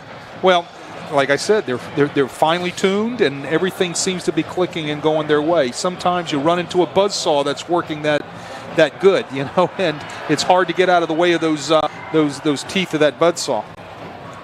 Crescent Prep Football brought to you by Gibbs Construction, a leader in the construction industry in Louisiana and the Gulf Coast for more than 35 years, transforming dreams, visions, and plans into reality. Gibbs Construction. Okay, so look, Rummel's got to put that behind them. They've got to have a goldfinch mentality here. They've got to get something going on offense. You're down 31-0. It's about one series at a time, one play at a time. There are no 31-point plays in football. No, there are not. Just let's take care of our business and let's get something going. Let's go back to playing like it's a 0-0 football game. Taken in at about the 3. That's Francione trying to get towards the middle. And outstanding coverage that time. Jordan Thomas, the running back, with the tackle on that play at the 17-yard line. So Rummel will begin inside its 20-yard line. Once again, we've said 20 and in. It's probably been maybe 4 or 5 times already this evening. They've started at the 27, the 13, the 29, but quickly penalties pushed them back deep. The 18, the 20, and the 20. Those were their first half drives. Now they're starting the first possession of the third quarter at the 17. Averard on first down this way with the pass play, and that is caught by Ramirez. He will get to about the 22-yard line. Nice first play right there, getting things going, swinging the ball out to Ramirez right there. It's like a toss sweep out there. Everything's blocked out on the edge like a wide receiver screen, and a nice pickup. And now you're in positive action by your offense to be able to set up a second and about 5. Brother Martin's still sitting in their odd front with cover 3 shell behind it. Averard going the other direction this time, complete to Francione. It'll be a first down out near the 30-yard line. Again, high percentage pass, great route by Francione, great protection by the offensive line. That's where it starts with right there. Averard puts the ball on the numbers, and now you move the chains, and you've got some life back into your offense right now. It's amazing when you move the chains how you look at the body poise of your team. It's kind of like you stand up a little bit taller, your chest sticks out a little bit, you get better posture, and you look at the Rummel offense right there. They just got a little life in those lungs.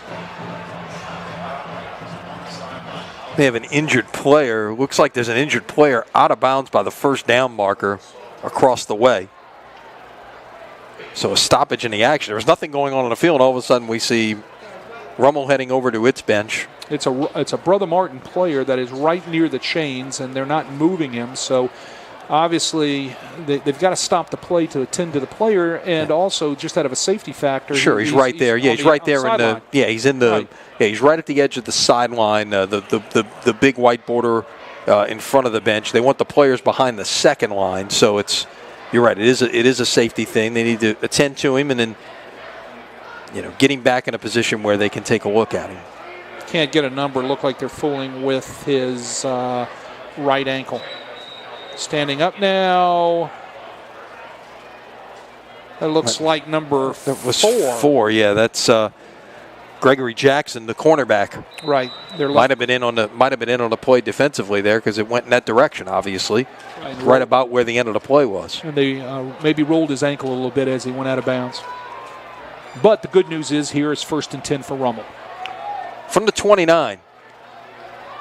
That was a speed sweep and almost a different look to an RPO there, Wade, as you see Jaden Martin kind of pump the football, and they're going to give him about 3 yards to the 32. Now, you've seen some things done with the RPO. That's different where you're trying to get the running back involved in it. Well, he's athletic. It's still a triple option.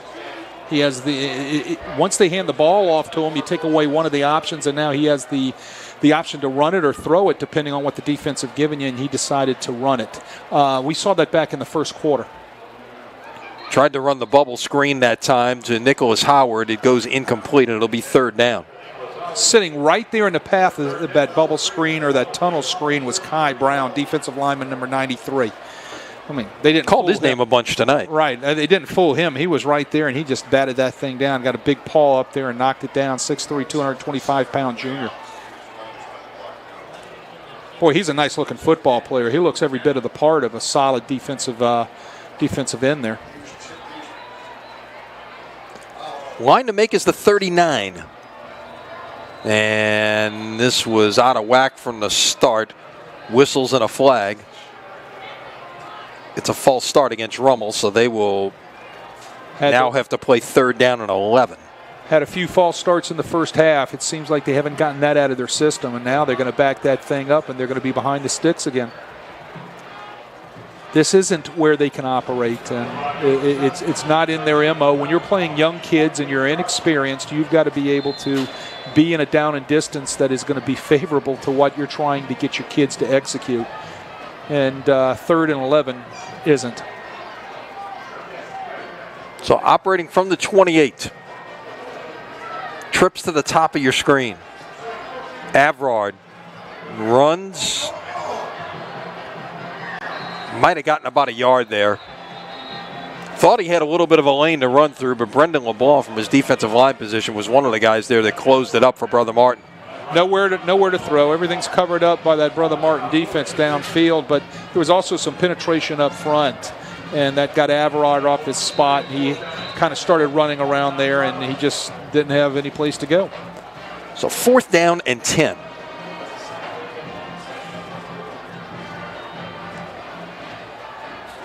Rummel will be forced to punt the football away. Manning on a hop from the 32. Got a couple of yards, but that's about it. Well covered that time by the Raiders. Well, the first thing was a great directional punt by the Rummel punter, all right, Chris Wallace. He did a nice job kicking the ball to where the coverage was running. Yeah, that's the thing today. If you folks at home, you're watching the NFL and you're watching college, and it's down in high school now too. It's directionally punting the ball, pinning that returner and running your coverage into that particular spot. And the Rummel Raiders did a nice job. Wallace put the ball where it was supposed to be, and thus there was zero return. Very well executed. First chance to look at the Brother Martin offense here in the third quarter after they ran the second half kickoff back for a touchdown. Garrett Mamahat back out there. Gives it away. This is Jordan Thomas on the carry and room to run out past midfield, out near the Rummel 45-yard line. Look, Jordan Thomas is a solid running back. He sits behind Tony Lambert as the number 2, but he's getting his reps tonight. 5'8", 183-pound senior comes in with 23 rushes, only 68 yards, but his stats are going to go up after the night. He does a nice job running that inside zone, getting into the first level, and then after that, turning on the speed and making nice cuts downfield. Lambert in the first half, 17 carries for 100 yards. Mamahat passes, caught, first down.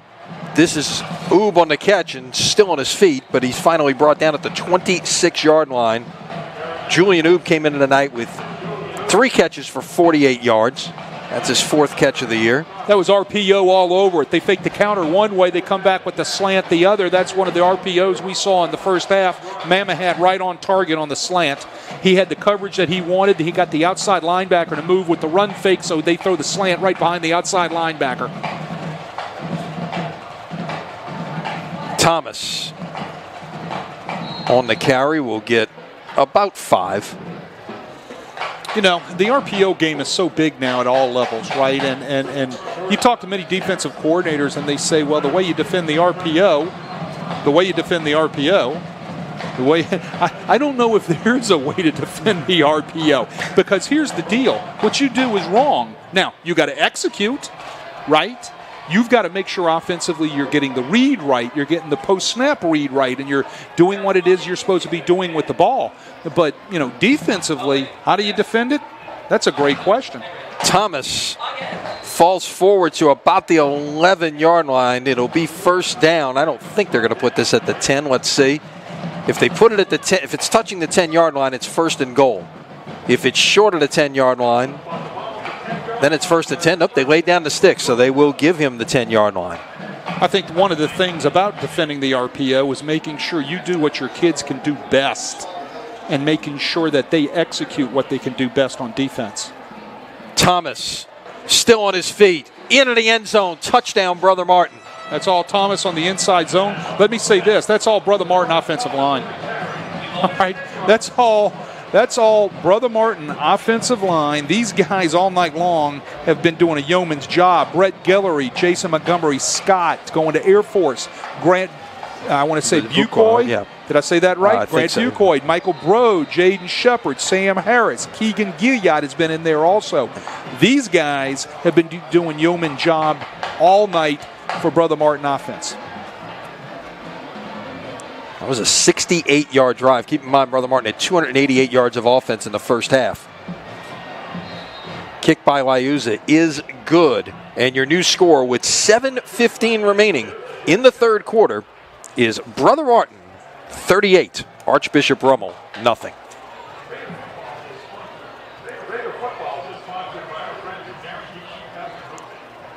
The Brother Martin drive, 68 yards, 5 plays, took 2 minutes and 13 seconds off the clock. Most of that was on the legs of Jordan Thomas, who carried 4 times for gains of 22, 5, 11, and 10 yards.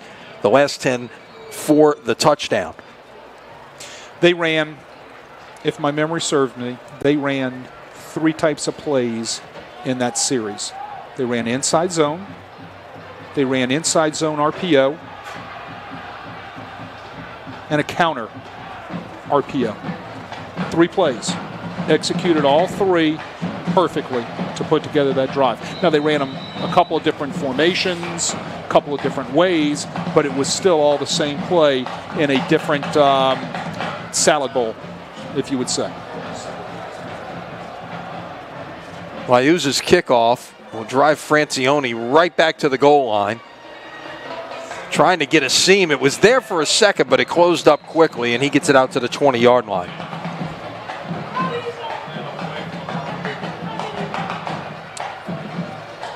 Again, the goal is to get first downs. You know, you just can't start heaving this thing down the field and getting incompletes and stopping the clock and putting that Brother Martin offense back on the field. Let's work on first downs. Let's work on doing things right each play. Take it play by play as an offense.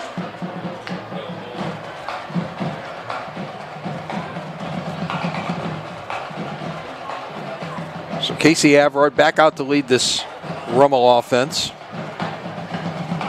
Got 2 wide receivers to the bottom, along with the tight end. Hands it off. And nothing really doing inside right there, as Jaden Martin might have gotten about 1.5 yards. No movement up front right there that time. Great job by the Brother Martin defensive line. All those guys met that inside zone run real fast right there in the hole. And maybe a yard, half a yard pickup.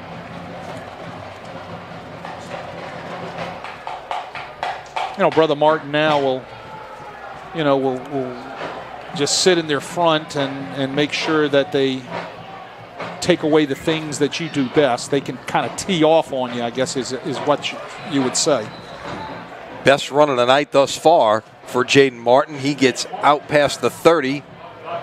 Right at the 30, I should say. And let's see, they will move the chains first down. Look, Jaden Martin's only a sophomore. They've been running a freshman tonight, McDowell. They've been running Martin, a sophomore. So the future looks good at the running back position for the Raiders. Yeah, they lost one of their top guys, Ahmad Garner, to an ACL injury. Early in the season, I believe, right? Never came. So now it's on the back of these young guys, and these young guys are, going to get a baptism by fire, and they're only going to get better. Far side pass complete to Francione will be right near the sticks, maybe 1 yard short. Francione runs the hitch. Some people call it the 90 game or the quick passing game. Let's take a step back. Averard out of the gun and gets rid of it on about a 7-yard route right there. Nice route by by Francione. They'll back it up to the 38. It'll be 2nd down and 2. Little things. Just do little things. That's what you got to try to do right here on this drive. If you're a Rummel Raider, do them right.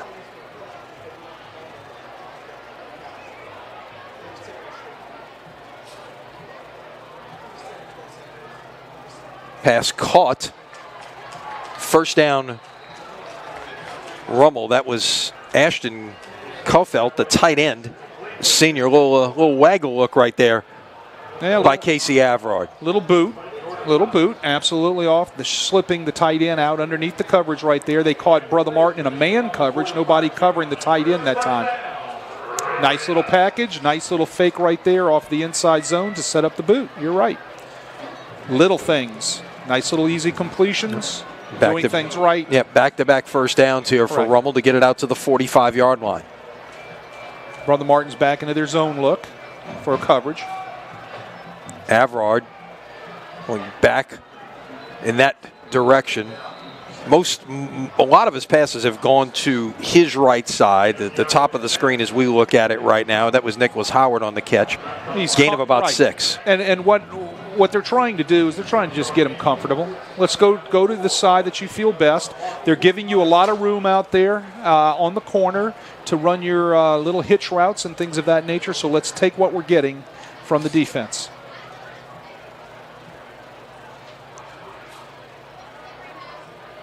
Nice run. Out past the 40 to the 35, down to the 32-yard line. Goes Martin. Rummel, or check it, they'll put it down at the 34-yard line. This has been Rummel's best drive of the night, Wade. Counter trap right there, executed very nicely by the offensive line of Rummel. Caught the defensive lineman from Brother Martin up the field. Had a nice crease right there. 1st down, ball's moving. Best drive of the night, as you said. Martin with 29 yards on the ground here in the 3rd quarter.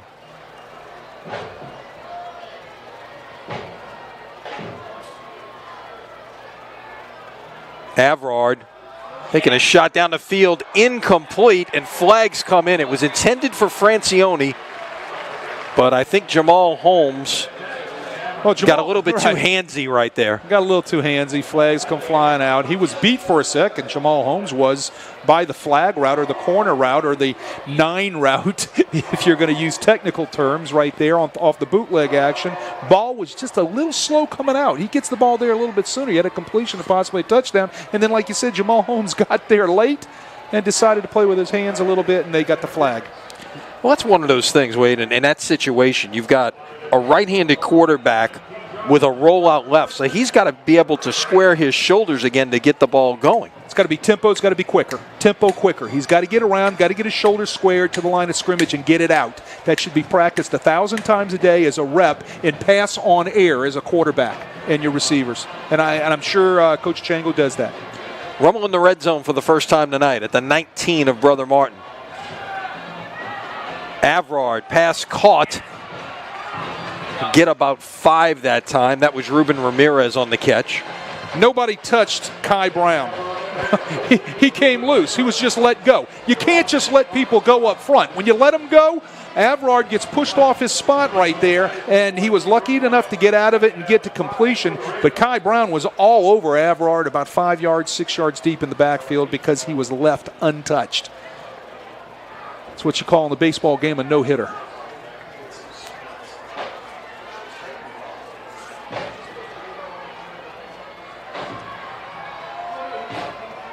Avrard handled the high snap, gives it away. That's Martin on the carry to about the 13-yard line.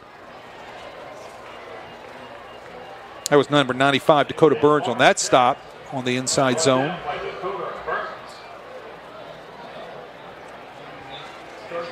Rummel desperately needs to come away with points on this drive. Whether it's 3 or 7, they've got to come away with points. They've got to get some better body posture about themselves, moving not only forward throughout the night, but also throughout the rest of the season.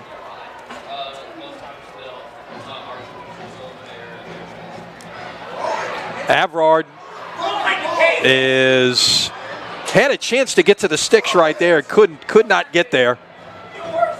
Probably could have turned it up a little bit sooner there, Wade, and was trying to let a man come open, was trying to make a play with his arm when he had a chance to maybe make one with his legs. He had the tight end wide open. He needed to get rid of the football. He held on to the ball too long. The receiver was there, had leverage on the defender. He's got to be able to pull that trigger and make that decision a lot sooner. He makes that decision, he makes that throw, he might have gotten into the end zone, or at least it would have been first down. 4th and 2 coming up now at the 11. Got to pull that trigger. You got to pull that trigger when you've got the leverage. He should have a leverage of reading. He had leverage by the receiver, and he didn't pull the trigger, and thus it ends up being a sack. 10th play of the drive. Avrard avoids the pressure. Now steps up, throws. It is incomplete. It was intended for Howard right there at the goal line. And Brother Martin will take over on downs. Rummel's best possession of the night, but they come up empty, Wade. You want to be able to get points out of that, obviously, and get that goose egg off the scoreboard. He's getting coached right now on the sidelines. He's getting coached a little bit hard. I mean, Joe Chango's going to coach his quarterbacks a little hard. Sometimes you just got to coach them hard right there. The first thing he's going over is the boot route in which he needed to get rid of the ball when his receiver had leverage. All right? You're right. That was their best possession of the night right there, so they need to at least – they didn't come away with points, but they've got to feel good about themselves that they put a drive together and came away with some first downs. So that's something hopefully they can build on, get back out there with a hold, maybe a 3 down and out by their defense, and get something going offensively. Big hole on first down, and out to about the 25-yard line. It's Lambert with his first carry of the second half. This Brother Martin offensive line is just doing. They're good. All right, there isn't any other way to tell you or to say it. These guys are physical. They get up to the second level on the inside zone stuff. They get the first level blocked off when they're running their gap plays. They're walling things down and getting great kickouts and seals. These guys are really coached, and they're really coached well. And keep in mind, this is basically a new-look offensive line. A lot of those guys a year ago on that district championship team were seniors. Right, and you know, again, we were talking at the beginning of the show about what does it take to win in the Catholic League, and the first thing I said was stability. Well, Brother Martin's offensive line coach has been there for a long time. I know that because he came in with me, and he was with me for a year or two, and he's been with Coach Bonice through his whole tenure.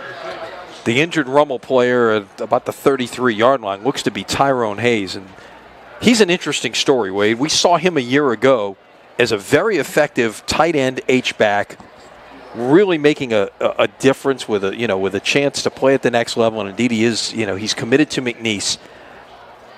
As a broken hand, so he can't catch the football right now. So he basically volunteered to go over and play defense.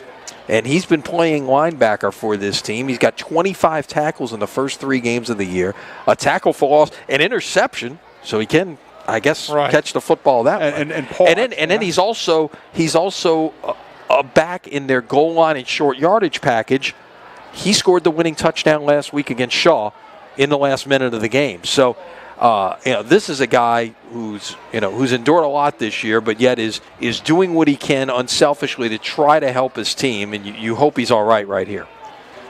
Well, unselfish being the key word there. Coach, just let me play. Put me somewhere where I can help my football team so I can get a chance to participate and do something that help my teammates. And that's what high school football is all about, and he just wants to play. Yeah. He's up on his feet. Kudos to him. That's what the game teaches, and that's those values that are taught at the high school level.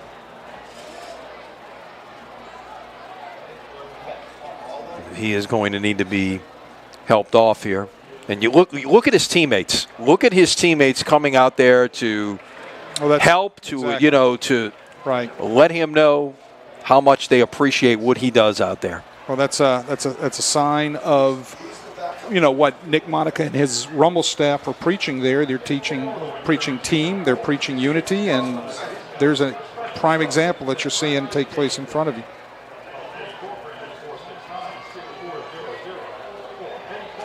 So as we resume play, Brother Martin will play 2nd down and 3, the ball at the 32-yard line. This was 24-0 at halftime. Brother Martin returned the second half kickoff. Jerron Manning went 89 yards for a touchdown. Then after a stop, Brother Martin scored on its first offensive possession of the second half. We saw pretty doggone close to a perfect game by Jesuit a week ago against Holy Cross, and that's kind of what we're seeing right now. There's a first down run out to about the 37-yard line. Again, you're going to get a counter look right there. You get a guard pull and a tight end seal. The tight end was the uncovered offensive lineman in this case, and he comes around and seals up on the linebacker for a nice run to pick up a first down. I'm raving on this Brother Martin offensive line, and I haven't mentioned the offensive line coach's name. His name's Ryan Zarang. Ryan Zarang does a great job and has done a great job year after year after year with that offensive line over at Brother Martin, and it's no doubt this 2021 edition that you're seeing is doing a great job tonight against the Rummel defensive line.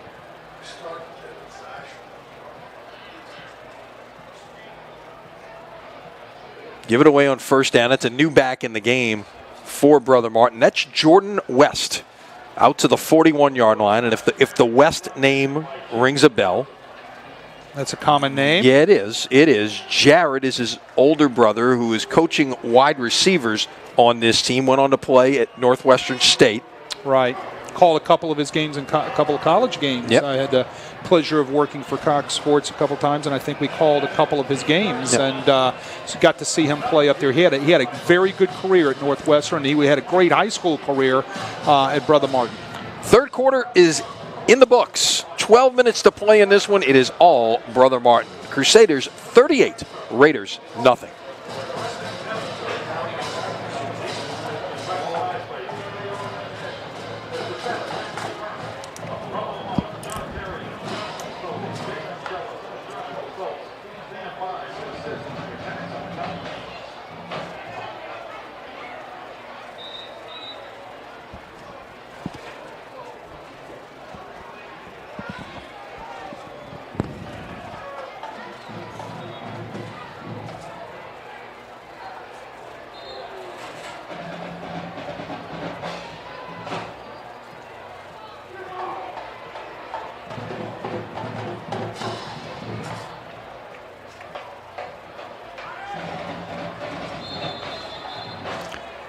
So here we go on to the fourth quarter. Brother Martin now will move right to left.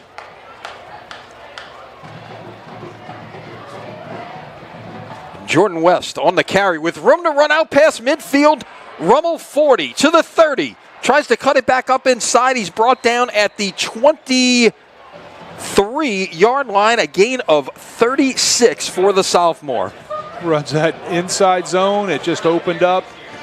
He hit it. Like he had come out of a gun, and he gets into that secondary so fast, and he's running away from three of the Rummel Raider players right there. Again, what a hole set up by that offensive line of Brother Martin. That puts Brother Martin over 200 yards rushing on the night. I've got him unofficially at 232 yards. They've also thrown for 186. They're over 400 yards of total offense for the night. Now we get a look at Troy Santa Marina in the backfield, and he gets 3 on first down. Santa Maria does a nice job right there running the counter, but after about 2 yards, he's brought down by number 51 from the Raiders, Greg Jones. Nice job by that freshman. We're calling a lot of freshman names tonight from the Raiders. They've got a lot to build on with that defense. Yep. Jones and Banks on the defensive side in particular. Right. I mean, you've got some other, some younger guys in there that are getting a chance, trial by fire, if you will. This is not a league that a lot of freshmen get a chance to play. We've talked about Garrett Mamahad playing, as now we see Leonardo back in at quarterback, and he hands it away once again to Santa Marina. He's a junior, 5'10", 154 pounds. Gets that out to the 14-yard line and be just short of the first down, I believe, by a yard. Well, when you get a baptism by fire as a freshman, okay, you grow up really fast, all right? And because the speed of the game is just not an 80-mile-per-hour fastball. it's a 95 to 100 mile per hour coming right at you, and you're either going to get around on it or you're going to get buried with your helmet in the back of the turf. And after a couple times of getting buried, you fight back and you find a way to get around. So that's what some of these Rummel Raider freshmen are doing right now. Santa Marina stays on his feet. Churning will not get to the end zone. He is brought down. They'll put it at the 2-yard line, 1st and goal. They playing hard. I mean, those freshmen that they have out there, those sophomores that they have out there, they're playing hard. They're making their mistakes, they're taking their lumps, but they're hustling and they're getting after to where they've got to be in order to try to make a tackle. And that's all you can ask of them. As a defensive coordinator, I know that's all that Nick Monica is asking of those guys. Be where you're supposed to be, when you're supposed to be, how you're supposed to be, with your best effort, and do your darndest to do your job. Brother Martin started this at the 11-yard line. This has all been on the ground. Santa Marina falls forward. Is he in? Yes, touchdown, Brother Martin. Santa Marina getting a little action right there. A little chance to be able to run the football. 5'10", 154-pound junior, as you said, getting a chance to run those inside zones and those counter plays. He works all week, too. He wants a chance to touch the ball, and he's getting that shot tonight. 9 plays, 89 yards, more than 5.5 minutes off the clock. That was all on the ground. We saw a little bit of Lambert, a little bit of West, and a little bit of Santa Marina to finish it off. I think Brother Martin is a man short out here, looking for one more on their PAT team here to make sure they've got 11 out there.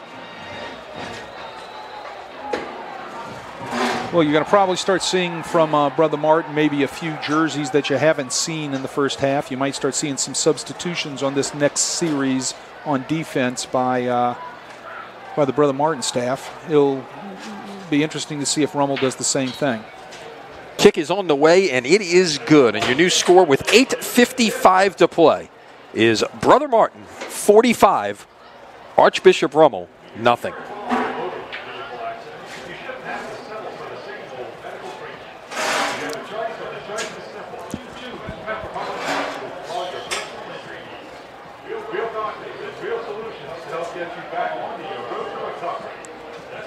Crescent City Sports for Football brought to you by the Lamarck Automotive Complex in Kenner. Lamarck Quick Lane services all makes and models, batteries, tires, oil changes, and more. All done quickly.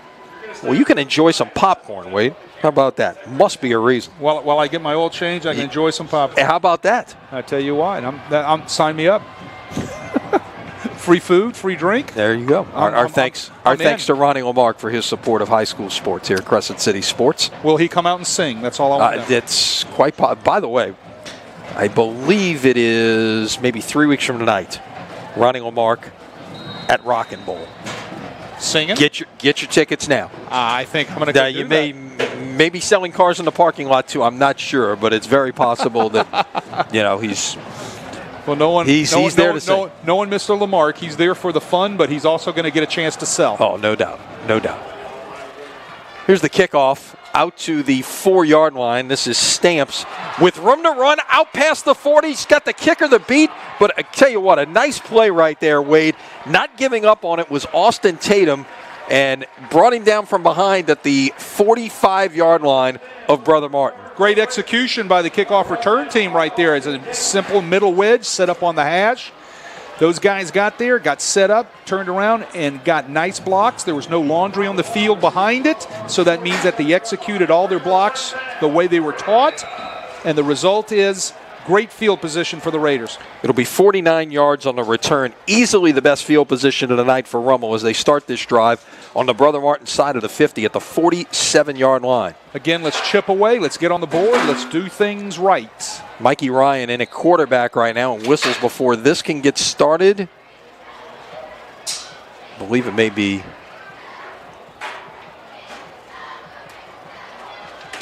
a timeout. I think there's a personnel issue from Brother Martin. I don't know. And again, when you're trying to get some younger guys probably in the game, make sure you got the right numbers of players out there, the right players out there that you want. I don't think they had the right personnel. They had 11.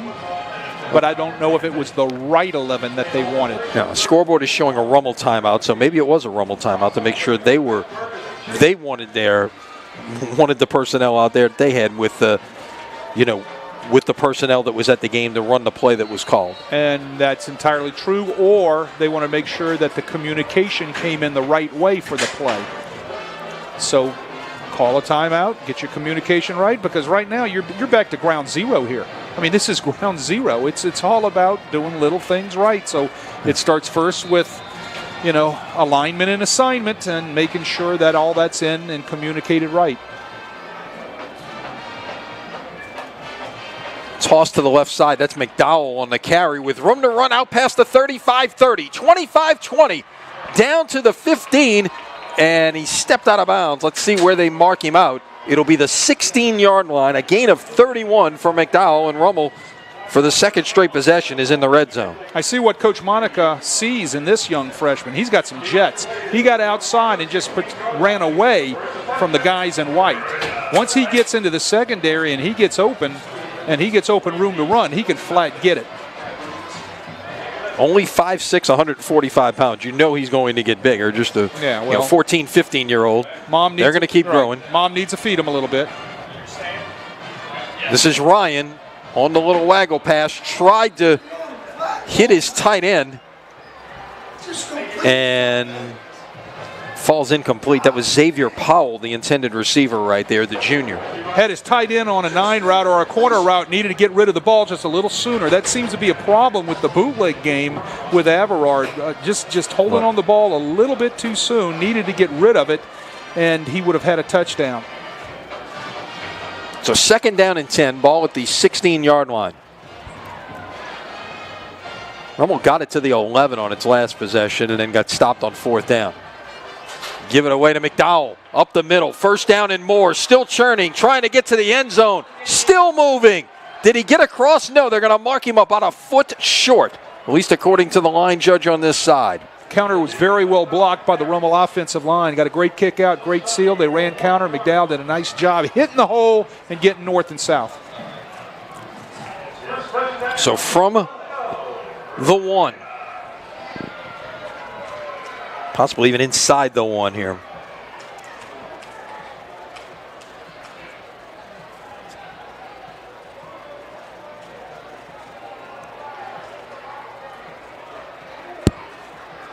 Ryan's going to keep it himself, and he is easily into the end zone, and Rummel is on the scoreboard. Nice execution of the quarterback sneak by the Rummel offense. They apex up front with the offensive line. Everybody says you just sneak it. That's the easiest play there is in football. But, you got to practice that. Lenny, you know that? You got to know how to do that right. Right. The offensive linemen have got to know how to apex, and you got to get a push. And the other thing we're seeing more and more of too is with teams running out of the gun as much as they're doing now. All of a sudden, you got to operate under center. Oh yeah, absolutely. But I mean, they haven't fumbled a snap under center all night, and it's so vital. I think you still got to teach that to everybody. Every quarterback, should I say, how to take a snap from center. You can't clock the ball underneath from the gun. So you got to get the ball from underneath center. Wallace's kick is good, and with 7:35 remaining, Rummel is on the scoreboard. Your new score: Brother Martin 45, Archbishop Rummel 7. Yeah, 4 touchdowns.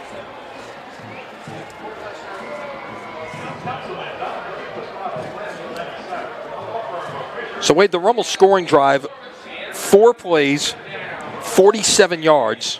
Needed just a minute and 20, and it was pretty much all the freshmen, LaDamian McDowell right there. He had runs at 31 and 15 yards to get it inside the 1 before Mikey Ryan finished it off there.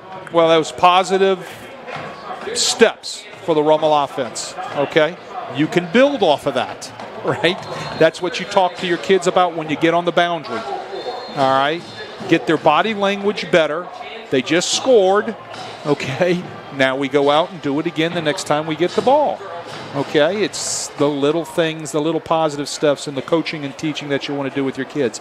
There's always time for ripping them. I mean, there's times you just got to rip. I understand that. But there's also times that, hey, basically you got to treat this as a nothing football game, and we just got to get ourselves better. Here's the kick into the end zone for a touchback. that was all the freshmen, McDowell. And I like I said, I see what the Rummel Raiders are so excited about in this freshman. He can flat run. Okay, so, future is bright at the running back position with Martin and McDowell.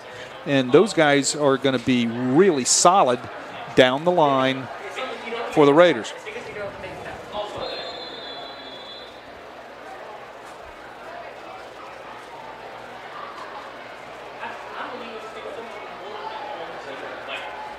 Sure, we're going to have some new jerseys out there on offense for the Crusaders. And it looks like we have a new quarterback. We saw multiple quarterbacks last week. I believe that's Joshua McGowan, the sophomore. And out to about the 24-yard line. That was McGowan keeping it himself. And you've got a lot of shuffling in and out, getting new, fresh jerseys on the field, whole new offensive line, new quarterback out there now, new running back. That is number 5. It looks like Manning at quarterback, or do I have that? No. That's still no. You're still looking at McGowan at quarterback. Or no, that is. Yeah. No, that's 98. 98. Dalton Prince. Well, I don't think that's right. That's somebody else wearing. That's somebody else wearing number 98. Well, number 98 is supposed to be a defensive lineman, right? But now he's a quarterback, and somebody just made their dreams, right? Yeah. Hey, you go play quarterback. Well, remember, look, there's you never know, but they're shuffling guys in and out of here right now. Now I'm seeing here's a great thing. 47 at quarterback now, and that's a freshman. This Roberto Godola. Right. So you're getting a chance to get some guys in here right now. Here's the great thing. If you look over at the Brother Martin fans, they're clicking cameras. That's all those mamas right now, clicking the cameras of those young kids. Oh, my boy's on the field, and they're getting shots of it. What a great chance for them to get a little exposure to a varsity football game. And a helmet comes off right there. It's going to be short of the first down. So 4th down and about 3. A chance to play some guys who would ordinarily not get a chance to play. They did a little bit of this last week towards the end of the game against St. Aug as well. Right, and that's great. Look, those guys practice every day, right? And they're giving their all, especially on scout teams. Those are the guys that get your number 1s ready. Your 3s and 4s are the guys that are taking all the lumps all week because those 1s and 2s are beating up on them. Okay, so they should get a chance to play if the game gets out of hand. And kudos for both staffs for trying to get as many kids on as they can. I believe that was Jacob Zimmer on the punt there. But it's tough on guys like us because we've got new jerseys and we're having to look up new names, that are down the line, So it's kind of, we've got our heads spinning a little bit from what we've got to do in our job.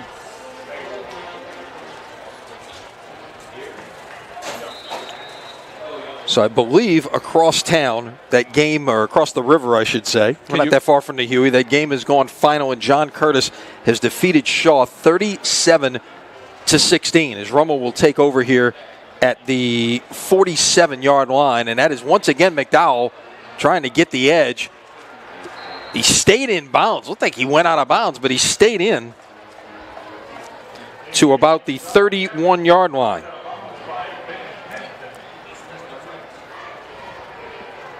Again, that's a toss sweep that we saw last series. He gets out there on the edge with a couple of blocks. He's off and going. He's got some jets. Now for the rest of the story there. Let's send our congratulations out to J.T. Curtis, as John Curtis has defeated Shaw tonight 37-16 for J.T. Curtis, career win number 600. Well, you're excited for the coach to get that. You hate to be the team that he gets his 600. Well, look, right? he went into the year needing 2. Right. And of course, between games not getting played, obviously the Hurricane knocking out the first 2 weeks of the season. Right. Quickly picked up a week 3 game against Carr when Carr's opponent from out of state could not get here. He lost his week 5 game because he was playing a team from out of state. They could not get travel accommodations and such. So Curtis was 1-1 going into this week. Right, and look, that is such a milestone for such a great football coach that has done so much for football in the state of Louisiana. McDowell still on his feet, gets inside the 10. It'll be 1st and goal. Nice run by McDowell right there on the counter. He shows that he can get his shoulder pads north and south. He's running with a little bit more authority right now and not tippy-toeing or not trying to bounce around in the backfield. He's hitting the hole, gets to the second level, then he makes his cut. So 1st and goal, the ball at the 8.5-yard line.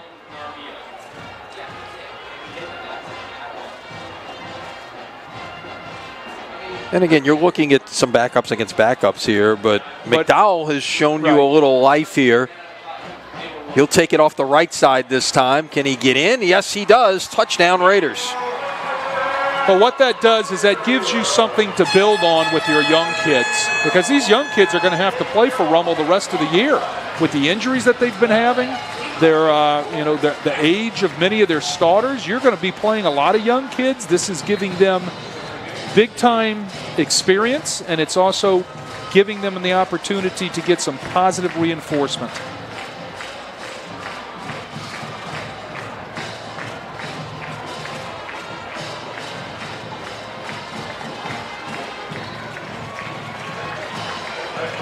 Point after is good, and with 3:30 remaining here in the fourth quarter, your score now, Brother Martin 45 and Rummel 14. So to finish the J.T. Curtis story, next up on the list, John McKissick, the late John McKissick from Somerville, South Carolina, 621 career victories,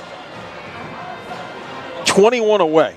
And he's got second half of this season and possibly playoffs. A couple of years could be the kind of thing that things stay on course. You're looking at, 2023 possibly to break that record.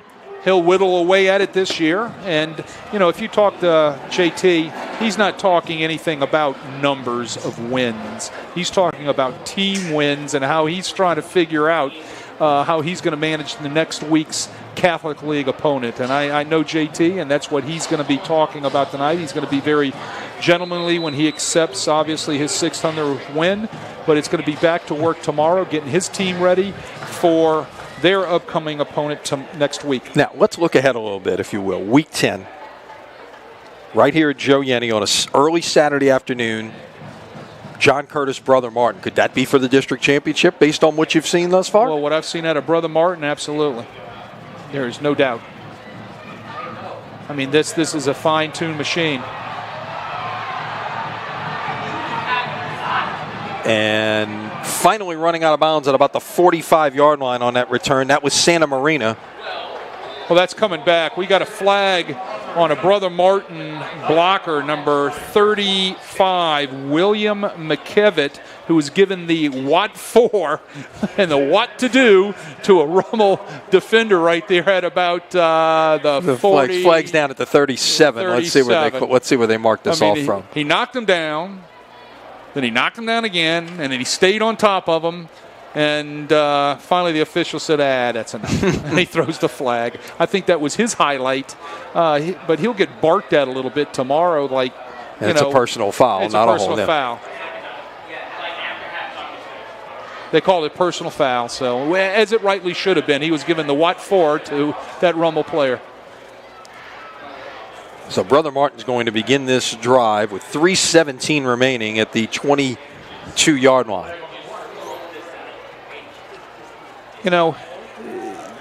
JT Curtis is never had a chance to coach with him, coached against him, but the things you learn by playing against him and preparing for one of his teams is massive. And that's what he brings to all the other coaches in the state of Louisiana that have had that opportunity to do that. And like I said, tonight it's 600. He'll enjoy it. Tomorrow it's about getting his team better and getting ready for next week's opponent.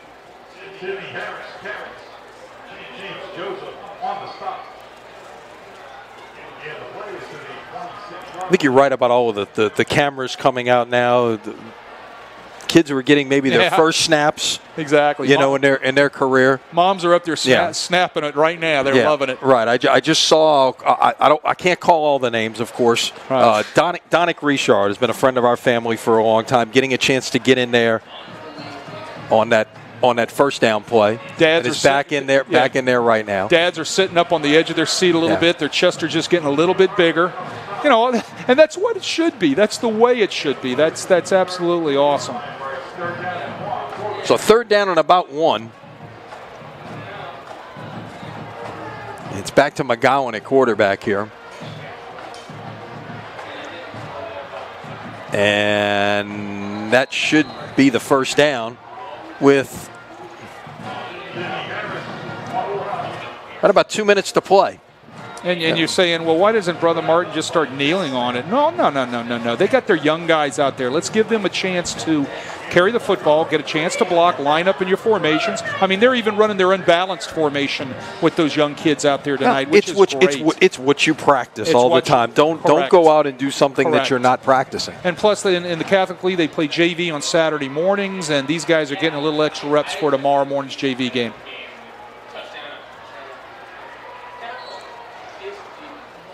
You know, those JV games are so important. I never wanted to miss one, and I wanted to make sure that we got our kids a chance to play every week in those JV games if they didn't get a chance to play Friday night. And it's so important in building your program. Also, your 8th and 9th grade programs. No doubt about it. That was Ryan Dara on the last carry there. As you're seeing, literally just shuffling a turnstile almost running over there from the Brother Martin sideline.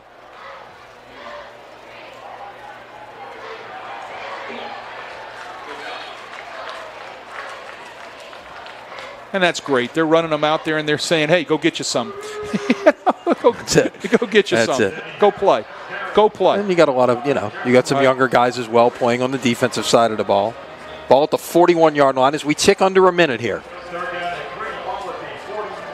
You know, you're talking about in a few weeks, Week 10, could this be John Curtis, Brother Martin for a district championship? Was a huge game a year ago. Right. It could be. Bad snap, but nice job staying in the play right there. That was Reese Roussel at quarterback. And that was a very good tackle right there by number 32, Hugh Murray, 5'10", 151-pound defensive lineman. Got a stick on the quarterback right there. He's going to like that tomorrow when he sees that on film. And that's going to do it here. Nick Monica, Mark Bonice will make their way to the center of the field along with their teams. Shake hands. And the final score, Brother Martin 45, Archbishop Rummel 14. When we got here tonight, we did not expect this kind of football game by any means. You expected, a typical Catholic League down to the wire brawl. Yeah. Right, and that's what we expected. But I'm telling you, this Brother Martin football team is a fine-tuned machine. They are clicking on all cylinders, all 3 areas of the game. These guys could well be, playing for the district championship on Week 10, like you said. But let me say this. This is the Catholic League. Next week, Brother Martin has Shaw.